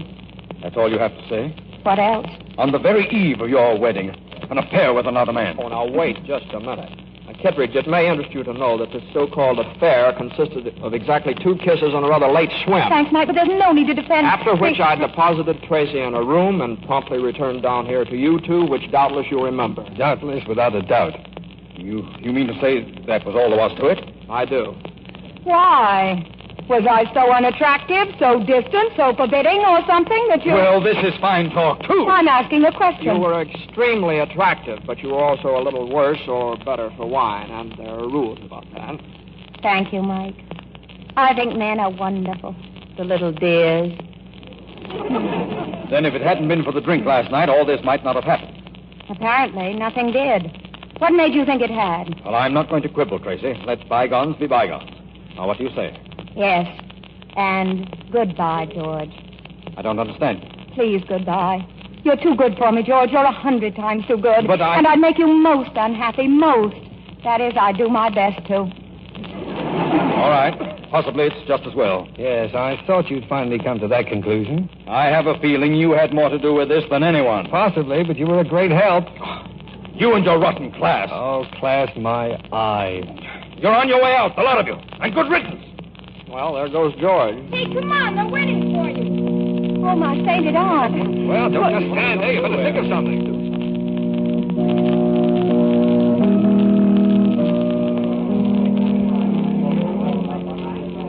Shut that door. Shut the door. Dex, did you see them out there? That welter of faces. My, they look solemn. What in the name of all that's holy am I to do? Tracy. Yes, Mike. Now, look, I got you into this thing, and I'll get you out of it. Will you marry me, Tracy? No, Mike.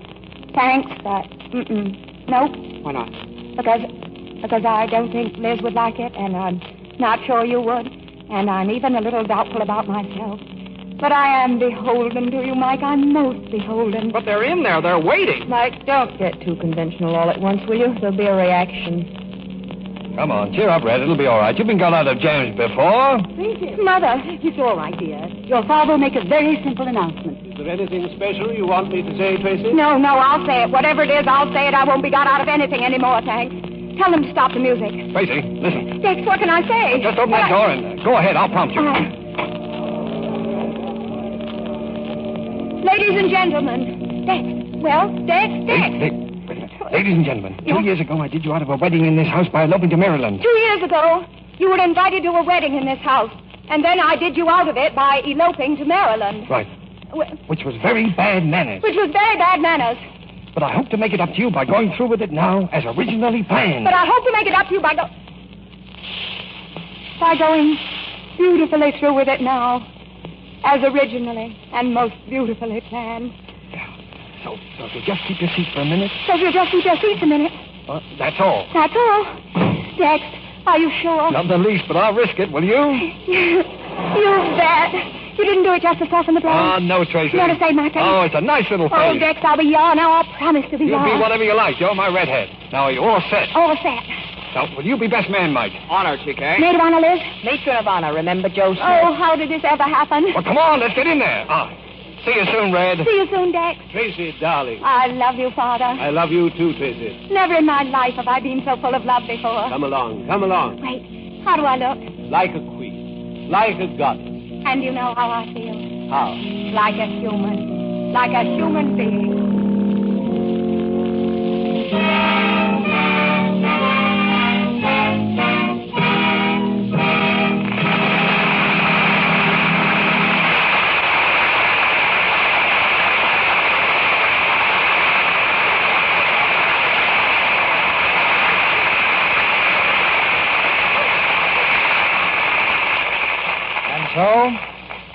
America applauds the Philadelphia story.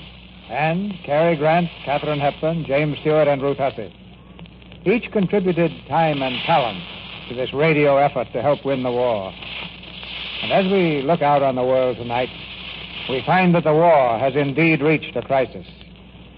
Lieutenant Stewart, what's your personal slant on our part in the war? Well, sir, in the Army, we'd like to see everyone stop criticizing our allies in England. So the next time, stop before you talk and ask yourself, what have I done that gives me the right to criticize people who fought for 3 years as bravely as the English? You wouldn't have to bring that up, Jimmy, if everyone realized that above all, the enemy wants to see our side divided. And now, Cary Grant. Well, C.B., if I could visit everyone listening tonight, I'd want to convince them of this one thing, that we've all got to win this war together. And by we, I mean the Russians, the Chinese, the English, and the Americans. You know, a very wise American, Benjamin Franklin, once said, we must all hang together, or assuredly we shall all hang separately. As true today as it was 160 years ago, sir. Now, here's Katharine Hepburn. I think I would like to ask every mother if she's heard of the crime of Lidice. That's the village in Czechoslovakia where every man was killed by the Nazis. I would ask her to imagine a knock at her door tonight. A knock and a door crashing in. A father and his sons dragged out to be shot. The girl and the mother scattered in cruel concentration camps, never to see each other again. I would say to that mother, if our side doesn't win this war, you can cross out the name of Lidice and write in the name of Middletown, USA.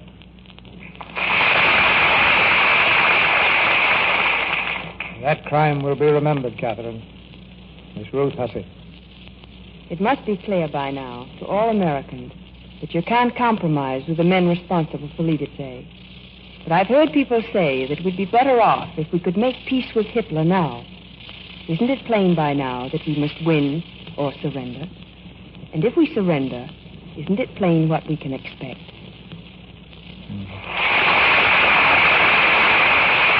It's too plain. There can be no compromise. There is just one long fight, one united fight, shoulder to shoulder with each other and with our valiant allies. But at the end of the road, there's something worth fighting for. A world where you and your family can live in peace and freedom. Yes, C.B., the world we knew before and will know again. By the way, what is the Victory Theater planning for next week? Next week's Victory Theater will come from New York, Cary. And one of the Columbia Network's most popular programs will take over for the evening. It's Hit Parade, with Barry Wood, Joan Edwards, Mark Warno's orchestra, and the Hit Paraders in the leading popular song hits of the week. The same show millions enjoy every Saturday night. It's been a very great privilege for me to have a part on the first Victory Theater program, Mr. DeMille. Good night, sir. Good night, sir. Good night. Good night. Good night. Good night. This was a brilliant opening night. Good luck, Lieutenant. Our sponsor, the United States government, joins me in inviting you to listen again next Monday night when the Victory Theater presents the Hit Parade with Barry Wood, Joan Edwards, Mark Warno's orchestra, and the Hit Paraders. This is Cecil B. DeMille saying good night to you from Hollywood. Ladies and gentlemen, the Victory Theater is your theater, a rallying place where you can meet with your fellow Americans and with your government each Monday night. We shall place certain true facts about the war before you each week. We shall ask you to do something about those facts. And on what you do may depend the safety of your home and the lives of those you love. The United States government thanks the Columbia Broadcasting System and all who contributed their services to tonight's Victory Theater. Heard in tonight's play were Nicholas Joy as Seth, Janet Beecher as Margaret, Gail Gordon as George, and Leo Cleary, Charles Seal, Norman Field, Verna Felton, Bruce Payne, and Sandra Cole. Our music tonight was directed by Louis Silvers. Your announcer has been John M. Kennedy.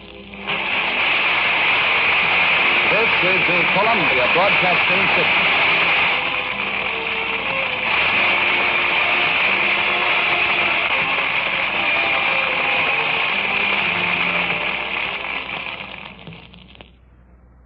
The Victory Theater presents Amos and Andy with their famous guests, Victor Moore and Edward Arnold. But first, speaking for the United States government, Mr. Cecil B. DeMille.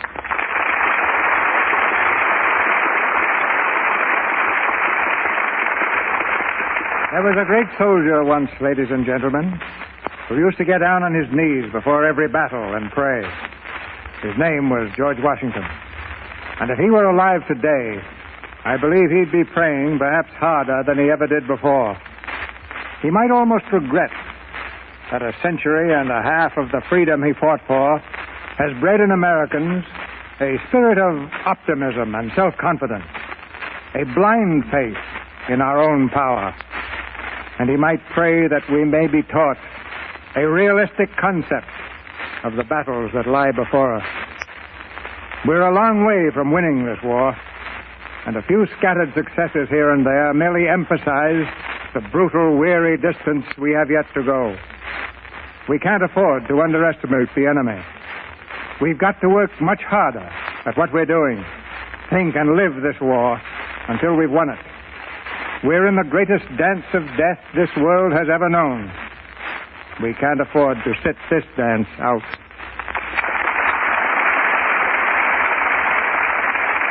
And now, an original half-hour comedy with Amos and Andy and Victor Moore and Edward Arnold.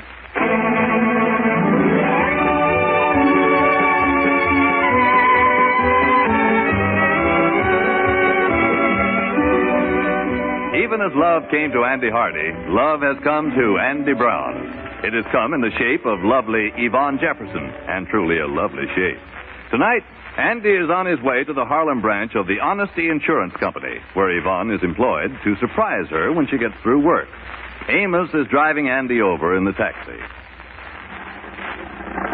Yeah, Amos, Yvonne sure is going to be surprised when I call for her. She don't expect me yet. Yeah, you sure she going to be there this time of night? Oh, sure. She always works late on account she take all the letters in shorthand, and it always takes her longer that way. Yeah, you really crazy about that gal, ain't you, Andy? Amos, she is the one I don't want to sit under the apple tree with nobody else except. Boy, I done been bit by the love bug before, but this time it's really inoculated me.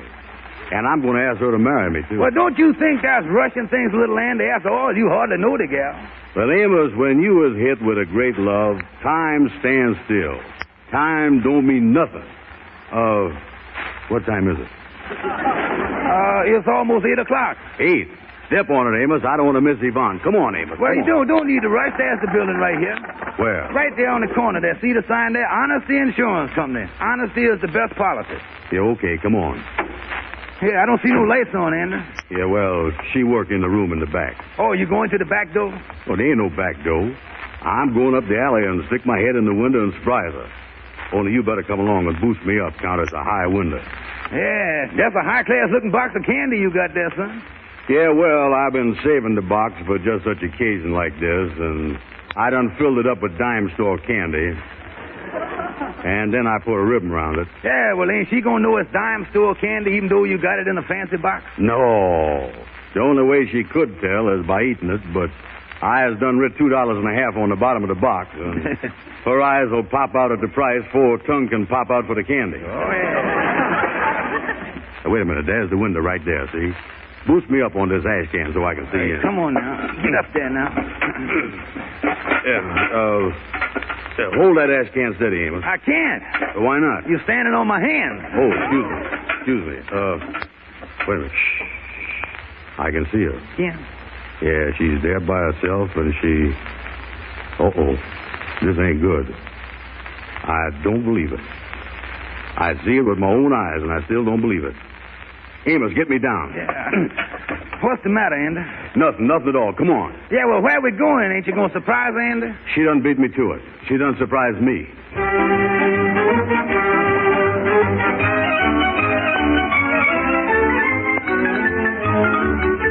Well, hello there, Andy. You see the morning honest newspaper? Ain't no mood for papers. Hello, Kingfish. Yeah, well, say here in the headline, Honesty Insurance Company rob of $796. And look here, 12 cents. Pretty cheap company. Worrying about 12 cents. Yeah, well, ain't that the place where your girlfriend worked there, Andy? Yeah, I thought so. The paper said that she was the last one to leave the place. It also said that she said that the front door and all the windows was carefully locked before she left. Yeah, you think the police gonna catch you, done it? Oh, yeah. Oh, ain't no two ways about it. You know, they starts with that fingerprint stuff and all that, and it won't take them long at all. Everything is science these days, Andy.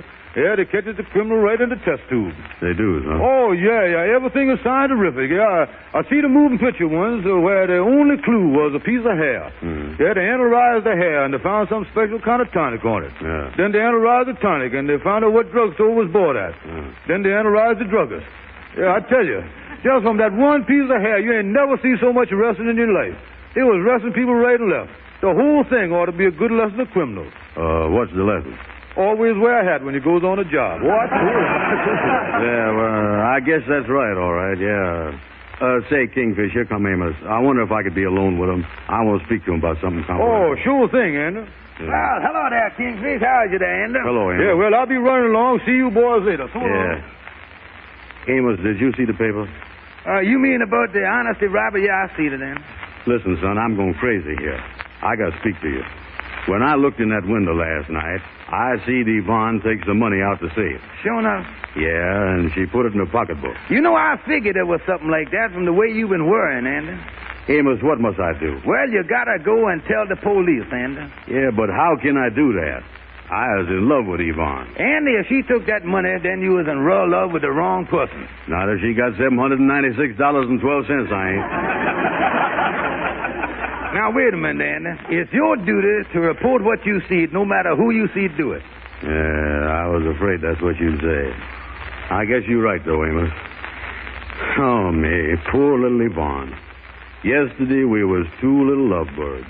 Now she gonna be a jailbird and I gonna be a stool pigeon.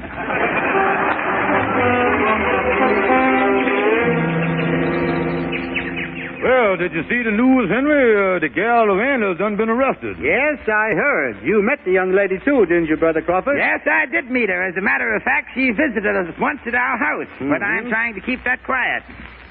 My wife was very much annoyed when she was arrested. Yeah. Yeah, sure was thoughtless of her to go and get arrested after visiting you. But some people don't know nothing about etiquette, you know. Yes, and according to the papers, she's been indicted and she's out on bail. It seems that some cousin of hers put up the bail for her. My wife told me that there was even some talk of Andy marrying the girl. That my wife will not stand for. Yeah, well, now, there's a peculiar situation there. A man gonna marry a gal, and now he got to go to court and appear as a witness against her for robbery. That's why I always keep saying to my wife, honey, never do nothing that's gonna land you in the clink. Because I love you too much. Yes, love is thicker than larceny, all right.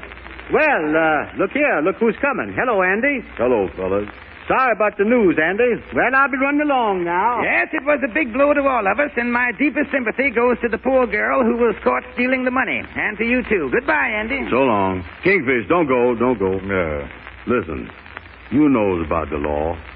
If a party of the first part tell the police, which is the party of the second part, what he see the party of the third part do, does I have to appear in court against her as the party of the fourth part?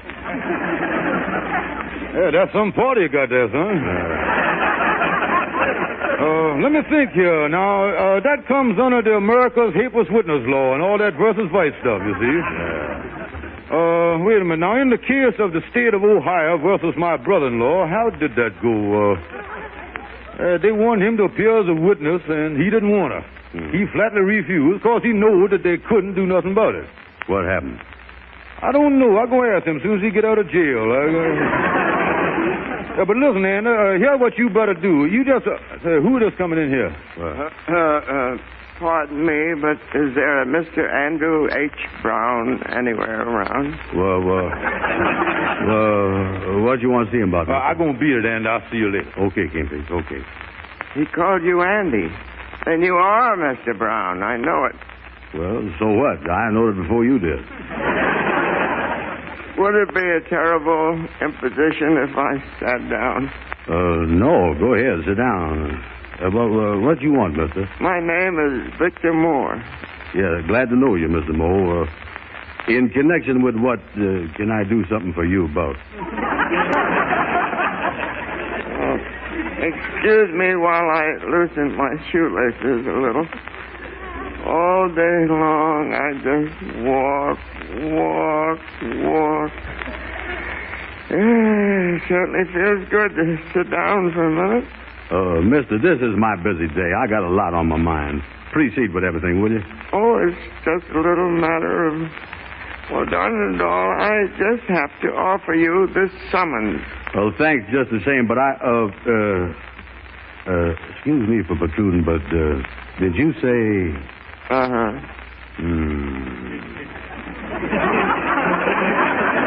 Yeah, that's what I thought you'd say. And I ain't gonna accept it. Oh, Mr. Brown, that isn't playing the game. I tell you, I ain't gonna take it. Oh, please. No, sir. Pretty please. No, sir. I ain't accepting no summonses. But I'm supposed to serve it on you, and if I don't, it puts me in an awful bad light. Well, the light's better outside. Goodbye. But, Mr. Brown, think of my wife and kiddies. You're taking the bread right out of their mouths, the roof from over their heads, and the clothes off of their backs. Which way is the river? River? Go 2 blocks south and... what is I doing here? You mean if I don't accept this summonses that you is ruined? Irrevocably. Is that good or bad? That's bad. Yeah, well, I don't want to do nothing to hurt you, mister, but the thing is, I don't want to appear as a witness against my gal. Your gal? Yeah. If I goes to court, she goes to jail. Oh, that's awful. On the other hand, though, if I don't take this summonses, you lose your job. All right, come on, serve me with the summonses. I'll work it out some way. But then your girl would have to go to jail. My goodness. We can't have that. I'll just tear it up. No, don't do that. Don't do that. You got to eat. Give me that summonses. No, I won't give it to you. I won't send that girl to the penitentiary.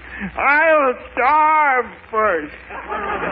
Is you going to give me that paper, or does I have to take it away from you? You're not man enough to take it away from me.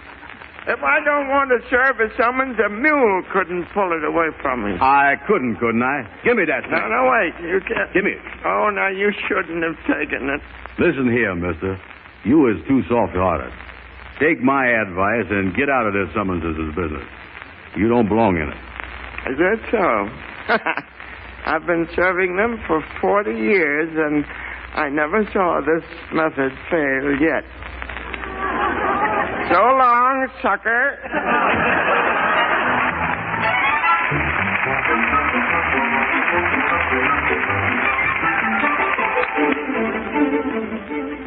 What is that you say, honey? Speak louder, honey. Speak louder, will you? Oh, now, don't you worry, Yvonne. Oh, we're going to work out something smart to get you out of this mess. Yeah, okay. Yeah, I'll be waiting for you to pick me up. Yeah, you honk for me. Goodbye, sweetness. Goodbye. Hot dog. Doggone, the love bug is nibbling again. Yes, sir. She's under the apple tree with nobody else but me. Oh, hello, Amos. Hello there. Andy, what's come over you? You act like you was a new man. You rolling along there? Oh, no, I was the same man, but I had a retread. I just talked to Yvonne. Boy, she done forgive me. Yeah, but Andy, you got to testify against her. Yeah, but I'm going to meet her in a few minutes, and we're going to spend the evening working out her defense. I was a defense worker. Yeah, that's great. Yeah, I figures that she ought to base her case on temporarily insanity. Insanity? Yeah, every time she gets near some money, she go insane. Yeah, well, I hope for her sake that her lawyer got a better defense than that. Oh, she got a good lawyer, all right. I done told her about that alley lawyer, you know, but she say no. Yeah, well, he ain't no good. He ain't even got a degree. He ain't even allowed inside the railing in the courtroom. Yeah, but don't forget he got a megaphone and he can cross-examine at 40 feet and still get results. Oh, he already got a good angle on the defense. What's that? He say she ought to plead that she thought it was Confederate money and she was just taking it home as a souvenir. And And what if that don't work, Andy? Well, then he say you gotta throw away the law books, pull the light switch, and make a break for the door. Listen, he really a great lawyer, all right. I don't know how he stays out of jail himself. He must be his own best client. Oh, we don't even need him. I got an idea of my own. See you later, Emma. See you later. There's Yvonne honking for me. Yeah, well, wait a minute, Andy. What's your idea for the defense? Well, my idea is that she ought to explain to the judge that she was just collecting her salary in advance on account of she always do her Christmas shopping early. I was coming, honey. I was coming.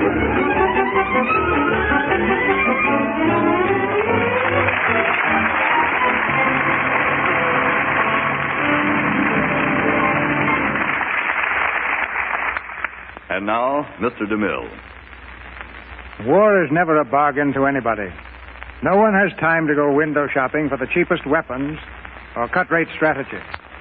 War is brutal and bloody and expensive. In this war, it's up to us to see that our men, on land, on sea, and in the air, are as well equipped as their enemies, or a good deal better. And we've got to pay for it. I've got to pay for it. You've got to pay for it. We've got to buy war bonds. Buy them now and keep on buying them. You all know why. But just to bring it home to you in a way you might not have considered, let me read you part of a poem. A poem written by a United States Marine somewhere in the Pacific.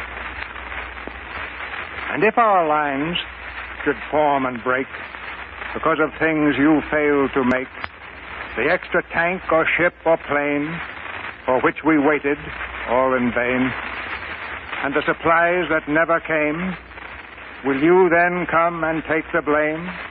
For we, not you, will pay the cost of battles you, not we, have lost.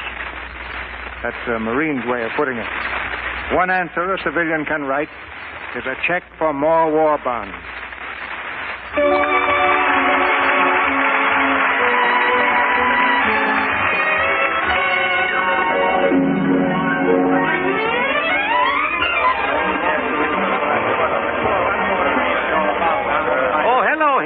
Hello, Kingfish. Hello, all set for the big trial? Oh, yes, Henry. Waiting for the big trial. That courtroom is sure crowded in there, but my wife's inside holding 2 seats down front, you see. She kind of spread herself out, reserving both places. Yes, well, your wife can do that. Yeah, ain't it the truth, yeah? I always say that she... now, wait a minute, Henry, wait a minute. Your wife ain't no demitassel herself, you know. Say, fellas, you see it, Andy? No, I ain't seen him for 5 days, Amos. What you so excited about? Well, nobody's seen him for 5 days. The trial has started already, and he ain't here yet. Will you please clear the hall? Those of you who are going into the courtroom better get in there. The trial's been on for 5 minutes. Yeah, well, that must mean Andy's arrived. Come on, fellas, let's go in there. And I say to you, members of the jury, this is a clear-cut case of grand larceny. There's no testimony the defense can present which will refute this. I would like to call the first witness to the stand. George Stevens, Kingfish for Mr. Knight to the sea. Oh, coming right up, yes. Mr. Stevens, you swear to tell the truth, the whole truth, and nothing but the truth to help you? I do, yes. I got my integrity right with me, yes. All right, sit down, Mr. Stevens. Thank you, my son, thank you. Now then, what can you tell the court in regard to the character of the defendant? You mean the gal that stole the money from Objection! Sustained. Thank you, Your Honor. Witness will confine himself to answering the questions put to him. Yeah, sir. Put that question again, please, Mr. Prosecutor. Prosecutor! Yeah. The question, Mr. Stevens, had to do with the character of Yvonne Jefferson. Now, what do you know about her? Yeah, well, if I can't say something good about a person, I don't never say nothing. So in her case, I shuts up, you see. On the other hand, though, I has knowed her for a while, and frankly, I wouldn't trust her with a hot stove and a blackout. Objection! Sustained. You may step down, Mr. Stevens. Well, I put a coal stove in the blackout. Objection! Yeah, well, I done the best I could. Give me another crack at it. I might do a little better here. Step down, Mr. Stevens. Getting right down. Yes, sir. Now then, will Mr. Andrew H. Brown please take the stand? Court will be cleared if order is not maintained. Swear the witness in. You swear to tell the truth, the whole truth, and nothing but the truth to help you? So help me. Mr. Brown, how long have you known the defendant? Who, me? We as old friends. We practical growed up together lately. How long have you known her? 4 weeks and 3 days. We growed up fast. Did you see the defendant at approximately 8 o'clock in the evening of August 1st, 1942 at the Honey Insurance Company? Well, me and Amos was... Answer yes or no. Can I have a glass of water? Clerk, pour the witness a glass of water. This testifying is thirsty business. Here you are. Thank you. Oh, that was good. Now answer the question, please. What question? Where was we? Did you see the defendant on the evening of August the 1st at the Honesty Insurance Company? Yes, sir. Well, tell the court in your own words just what transpired on that occasion. Well, I had a box of candy for her, so I went round in the back of the insurance company to surprise her through the window. I climbed up on the ash can and looked in. When you got up on the ash can, Mr. Brown, could you see the defendant through the window? Yes, sir. Well, tell the court exactly what you saw. Well, when I looked through the window, I see can I have another glass of water? Order in this court. Order. Come on, here's your water, Mr. Brown. Thank you. I'm so hot as the window that didn't sizzle going down. Now, will you please tell us what you saw, Mr. Brown? Where was I? On top of the ash can. What did you see? Well, I saw... Excuse me a moment. Can the defense ask one question? This is irregular and unusual, but if the prosecution has no objection, the court has none. No objection. You may answer the question, Mr. Brown. Judge, if I object here, would you sustain it? No. Okay. Go ahead, mister. Go ahead. Mr. Brown, when you looked through that window from the top of the ash can, is it not true that you saw your wife in that room? Yes, sir, that's true. Do you mean to tell this court that you did not see the defendant, Yvonne Jefferson? Yes, sir, I seen her, too. I seen them both at the same time because they're both the same people. Me and her got married this morning. If the court please, the defense moves to strike out the testimony of this witness on the grounds that a man's disqualified by law from testifying for or against his wife. Witness will step down. Court reporter will strike out his testimony. The jury is instructed to disregard what he has said. Prosecution will proceed with his case. You're excused, Mr. Brown. That mean I got to tell nobody about seeing or steal the money?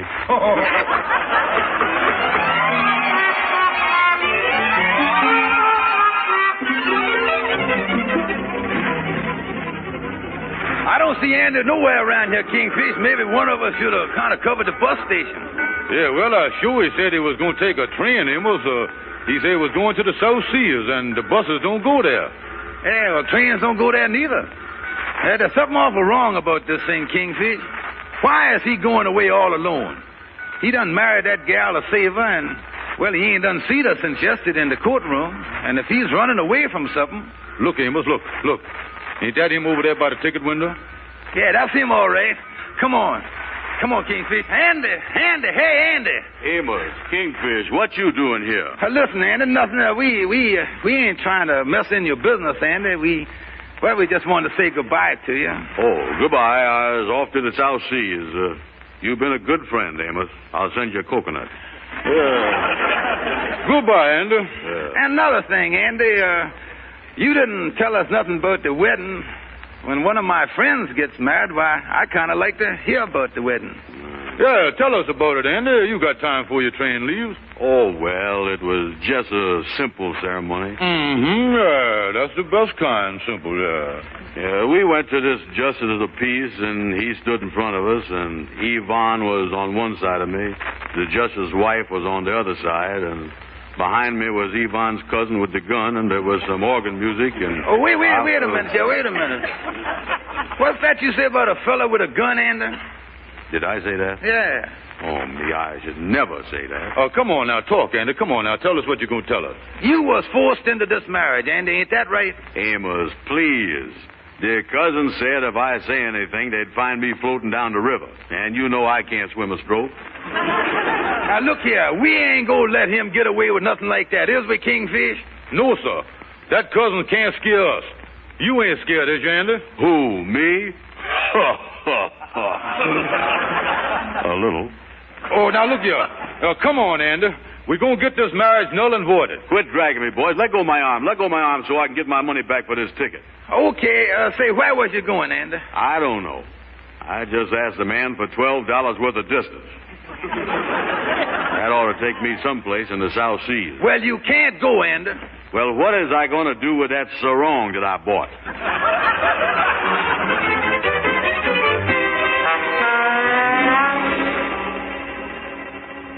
And therefore, in view of the fact that said Andrew Brown was forced into this marriage under threat of bodily harm, I do hereby declare said marriage annulled. Who gets the custody of the $796.12?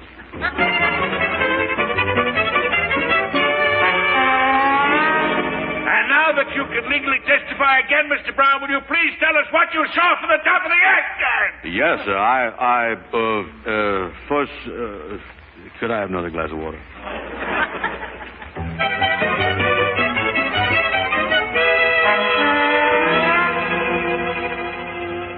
Defendant Yvonne Jefferson, having been found guilty, is hereby remanded to the custody of the sheriff and ordered held for sentence. Court adjourned.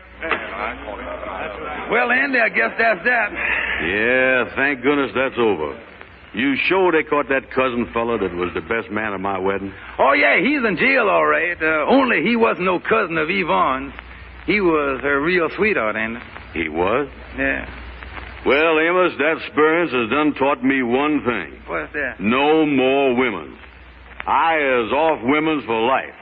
They is poison. So help me, Amos, if I ever look at another woman again. If I ever... what you staring at, Amos? There goes the sweetest looking gal I done ever seen. I gotta run along now, Amos. So long, I'll see you later.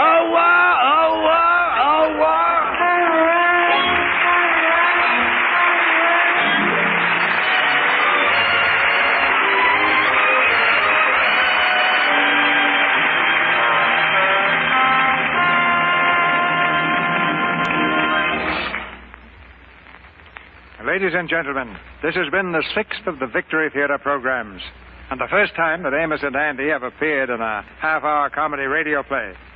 It's your pleasure, gentlemen, to have you with us. Yes, sir. Thank you, Mr. DeMille. Andy and me more than glad to do anything we can for Uncle Sam, ain't we, Andy? We sure is. We is a couple of nephews he's been awful good to. And we know we can't have no E pluribus without no unum. You may not have said that quite grammatically, Andy, but nobody has ever said it better. We do need absolute unity and plenty of fortitude, because we can't expect an easy victory.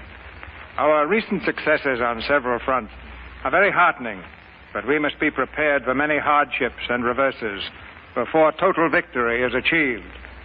The present military actions should not make us forget the dangerous situation on the Russian front and the difficulties of overseas supplies. They should spur us to increased production and greater civilian efforts. Ain't them the exact words I was telling you this morning, Amos? Well, them is the words, but not exact, Andy. What you say is that if we want to stay in there punching, we ain't got time to stop and shake hands with ourselves. No, but I think you've got time to shake hands with me. Thank you, Amos and Andy, for being here. And our thanks to Edward Arnold and Victor Moore. Thank you, Mr. Yes, Miller. thank you, Mr. Mills. Good night. Good night. And remember, a bond in the hand helps the Rangers to land.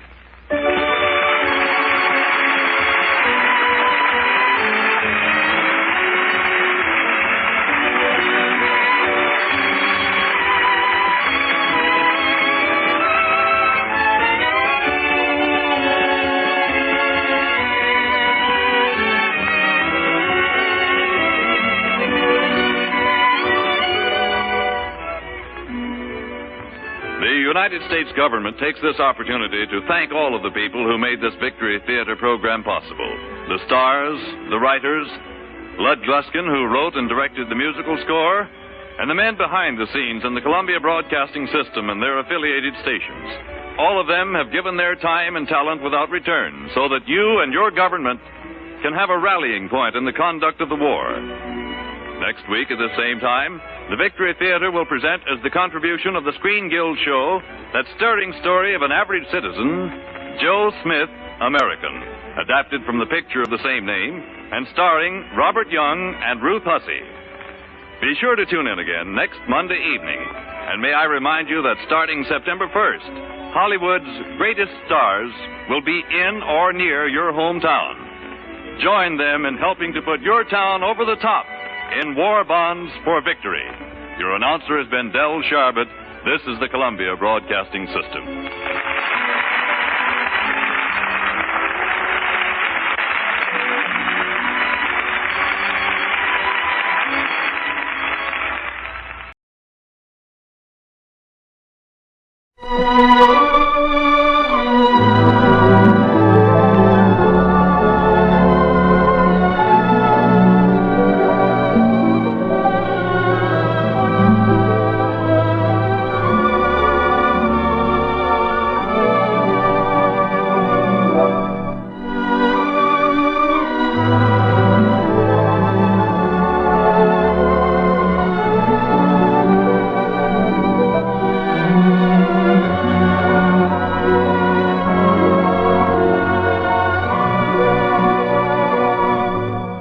Music we love.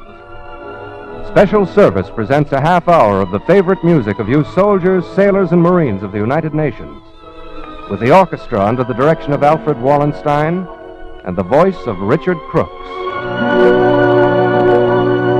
If I could tell you of my devotion, if I could pledge all my love so true, then my confession would find expression in all the music my heart sings to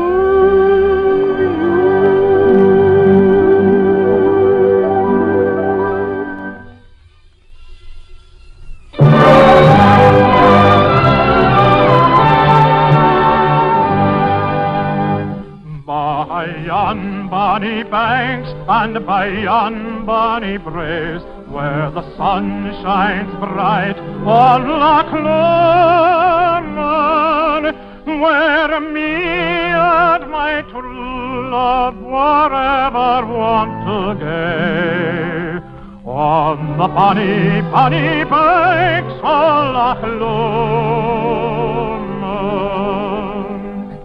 Oh, you'll take the high road and I'll take the low road, and I'll be in Scotland hoary, but me and my true love will never meet again on the bonny, bonny banks of Loch Lomond.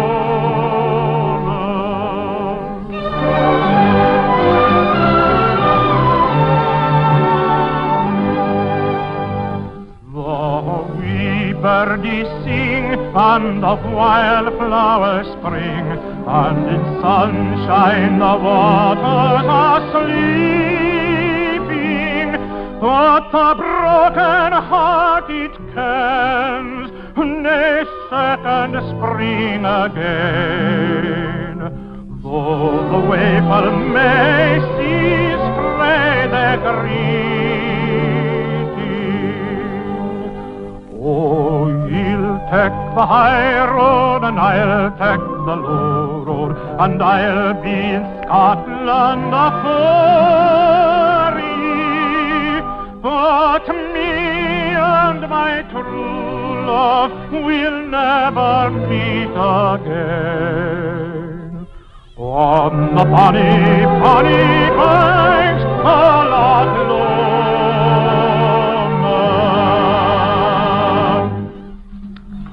Next, the Symphony Orchestra plays a catchy musical comedy campaign song from Gershwin's Of Thee I Sing, Wintergreen for President.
Richard Crooks now sings the beautiful spiritual, Were You There?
Now the orchestra plays the sparkling samba, Brazilian Night.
A serenade to a beautiful lady.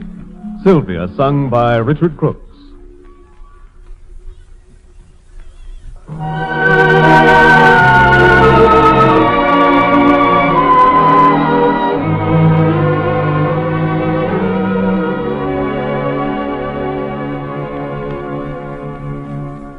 Sylvia's hair is like the night, touched with glancing starry beams.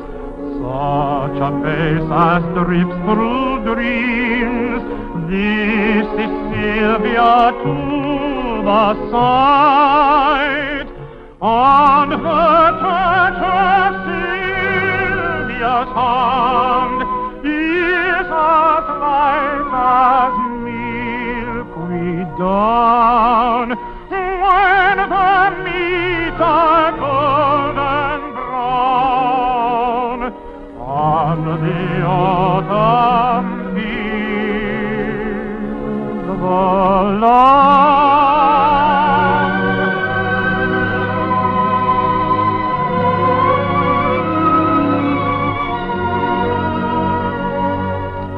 Sylvia, just the echoing of her voice brings back to me from the depths of memory all the loveliness of spring.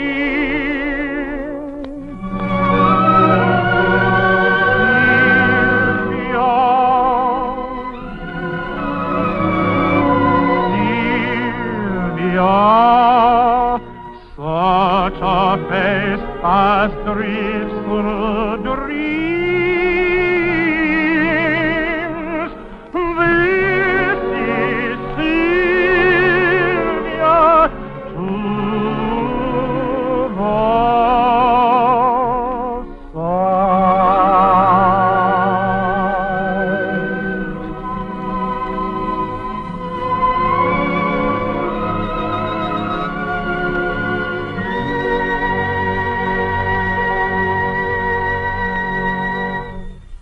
Now we hear the orchestra again playing the stirring martial air by Harold Arlen, I Love a Parade.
I'm falling in love with someone head over.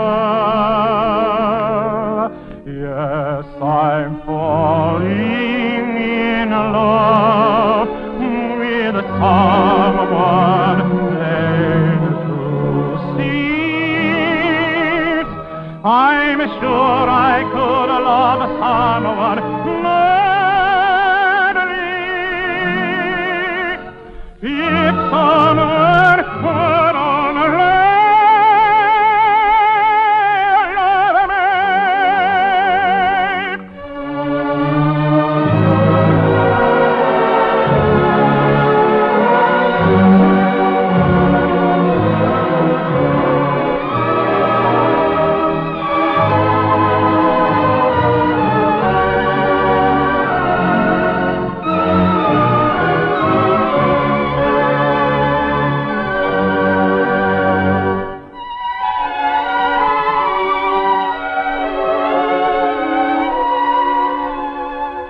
I've a very strange feeling I never felt before. 'Tis a kind of a grind of depression. My heart's acting strangely, it feels rather sore. At least it gives me that impression. My pulses leap madly without any cause. Believe me, I'm telling you truly. I'm gay without cause, then sad without cause. My spirits are truly unruly. For I'm falling in love with someone girl. I'm falling in love with someone head over. Yes, I'm falling in love with someone plain to see.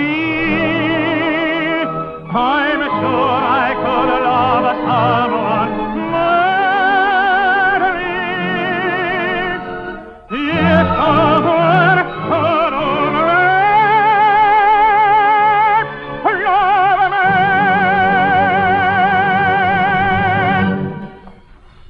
Richard Crooks has sung the familiar tenor solo from Naughty Marietta by Victor Herbert. Now we hear the orchestra playing the Jerome Kern melody, Don't Ever Leave Me.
Richard Crooks continues singing There Is No Death.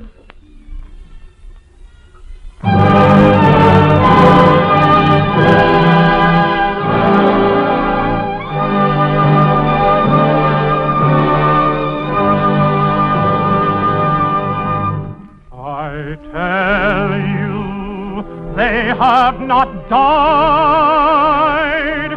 They live and breathe with you. They walk now here at your side.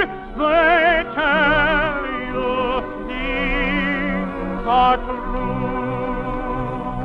Why dream of copied sword when you can feel their breath?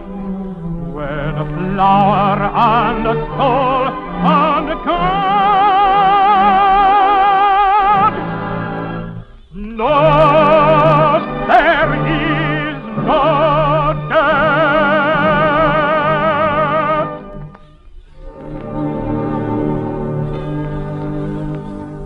I tell you, they have not died. Their hands clasp yours and mine. They are now but glorified. They have become divine. They live, they know, they see, they shout with every breath. All is eternal life. There is no death.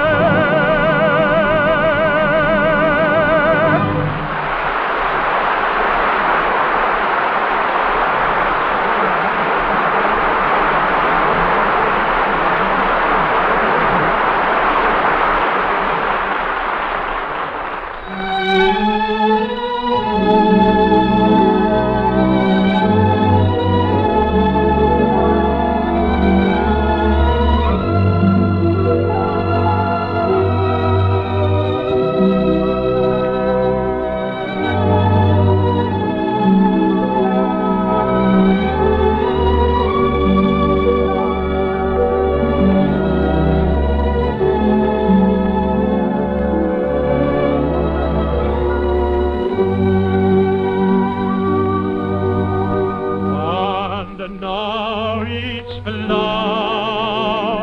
is sweeter, dear.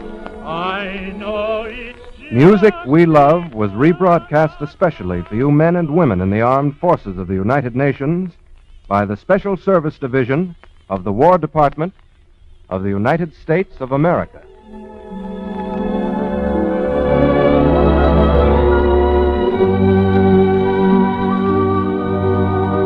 And now each flower is sweeter, dear. I know it's just because at last you're here. We sit alone from all the world apart. And the love is blooming full within my heart.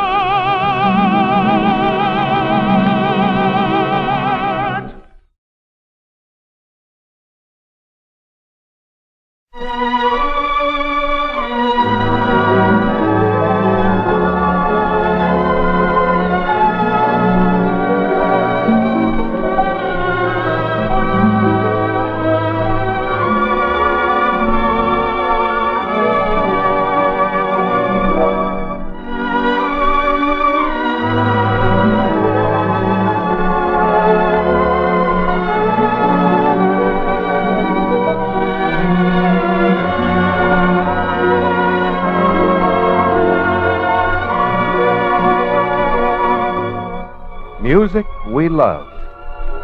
Special Service presents a half hour of the favorite music of you soldiers, sailors, and Marines of the United Nations, with the orchestra under the direction of Alfred Wallenstein and the voice of Richard Crooks. If I could tell you of my devotion, if I could pledge all my love so true, then my confession would find expression in all the music my heart sings to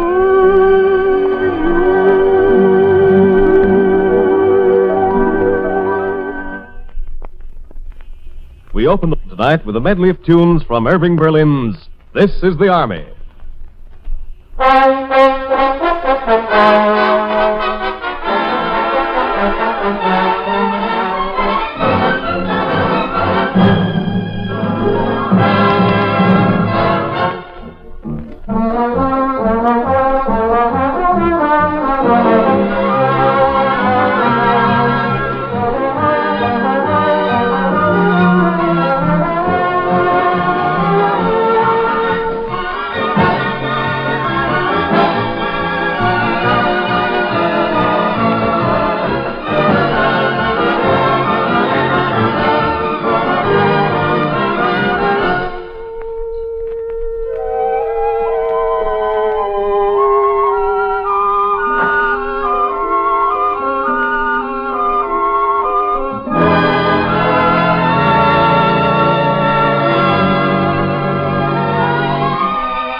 beautiful old Welsh air All Through the Night, now sung by Richard Crooks.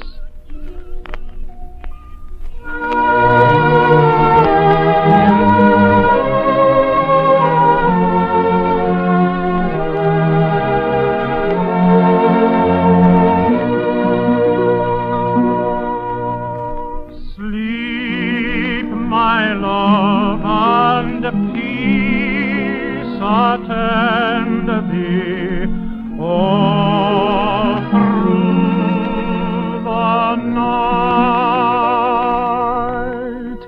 Guardian angels, God will lend thee all through the night. Soft the drowsy hours a-creeping here and there in a slumber steeping. Love alone his watch is keeping all through the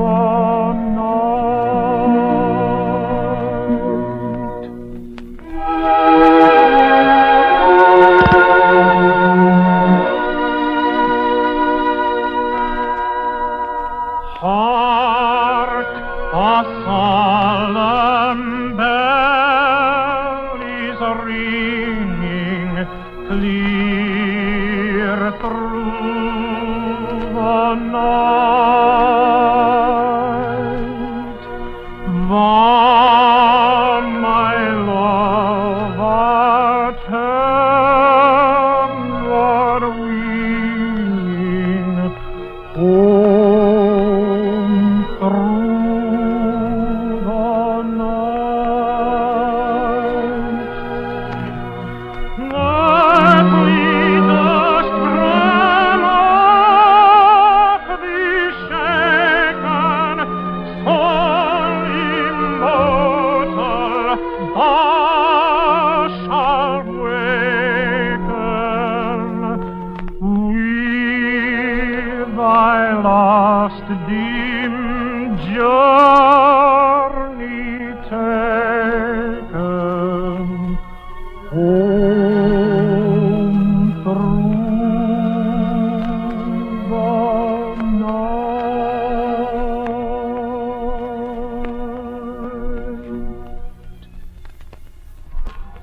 The Symphony Orchestra next plays a rhythmical rumba in symphonic setting, Frenesí.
Richard Crooks now sings another song frequently requested by our radio audience, I'll Take You Home Again, Kathleen.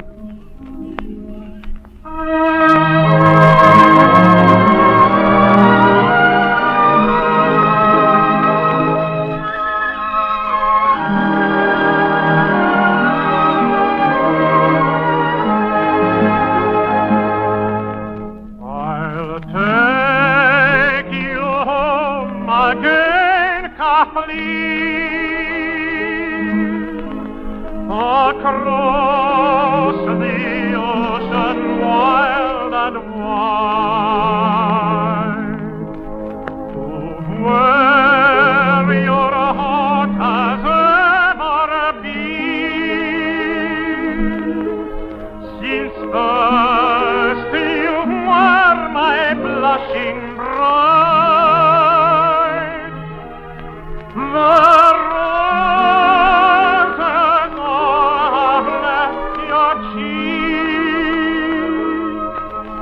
I've watched them fade away on the dawn.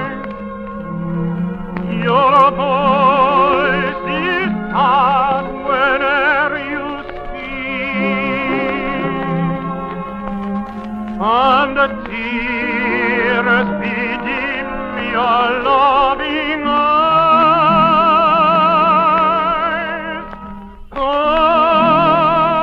I will take you back, Kathleen, to where your heart will feel no pain, and when the fields are fresh and green,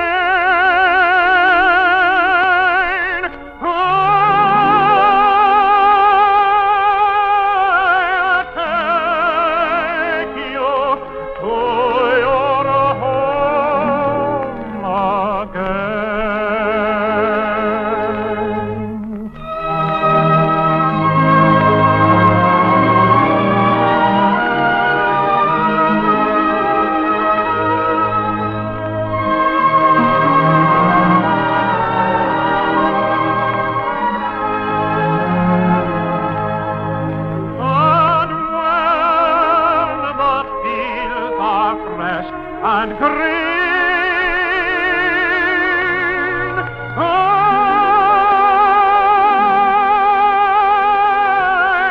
take you to your home again.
shine above,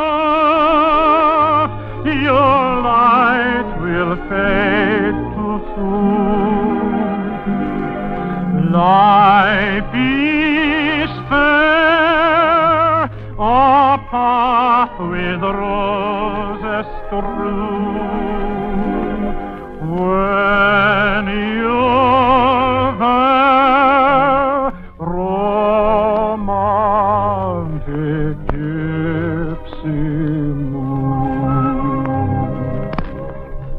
Here each night, my gypsy love I meet, neath your light, the world is at our feet.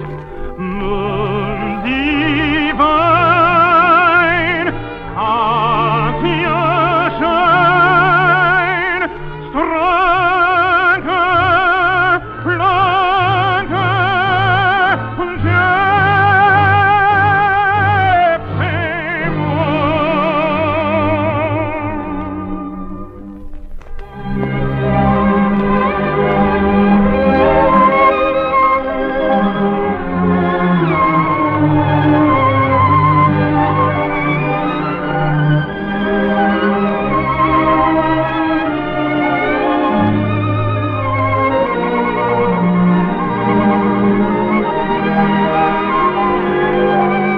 Love is all to find hearts beat in tune.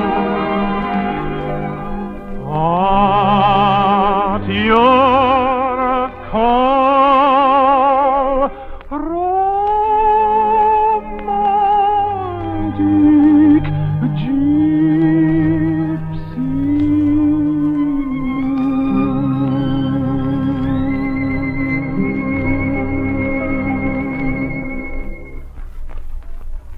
Richard Crooks has sung the beautiful Bohemian melody, Gypsy Moon.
Symphony Orchestra has played the Merry Widow Waltz.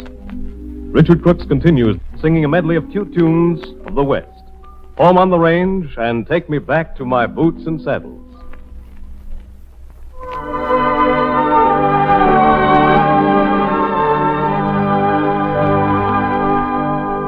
Oh, give me a home where the buffalo roam, where the deer and the antelope play, where seldom is heard a discouraging word, and the skies are not cloudy all day. Home, home on the range, where the deer and the antelope play, where seldom is heard a discouraging word, and the skies are not cloudy all day.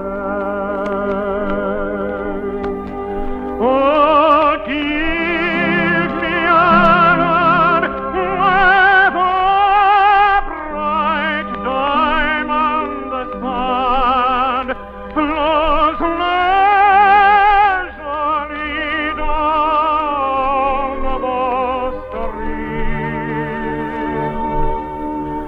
where the graceful white swan goes gliding along like a maid in a heavenly dream. Then I would not exchange my home on the range, where the deer and the antelope play, where seldom is heard a discouraging word, and the skies are not cloudy all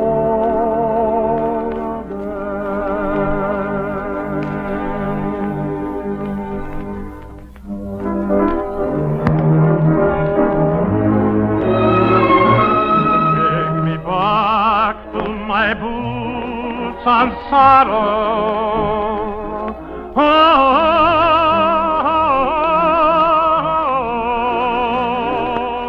Let me see the general score. Let me ride that range once more. Give me my boots and saddle. Let me ramble along the prairie.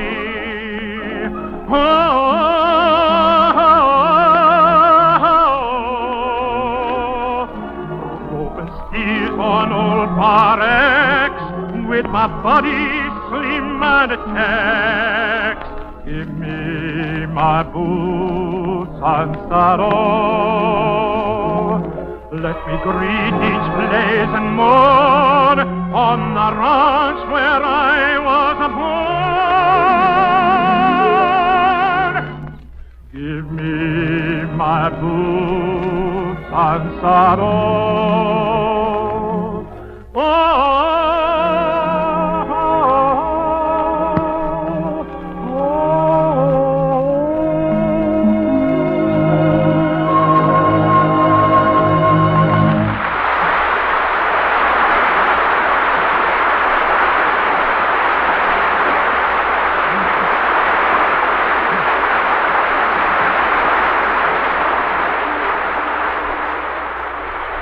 Music We Love was rebroadcast especially for you men and women in the armed forces of the United Nations by the Special Service Division of the War Department of the United States of America.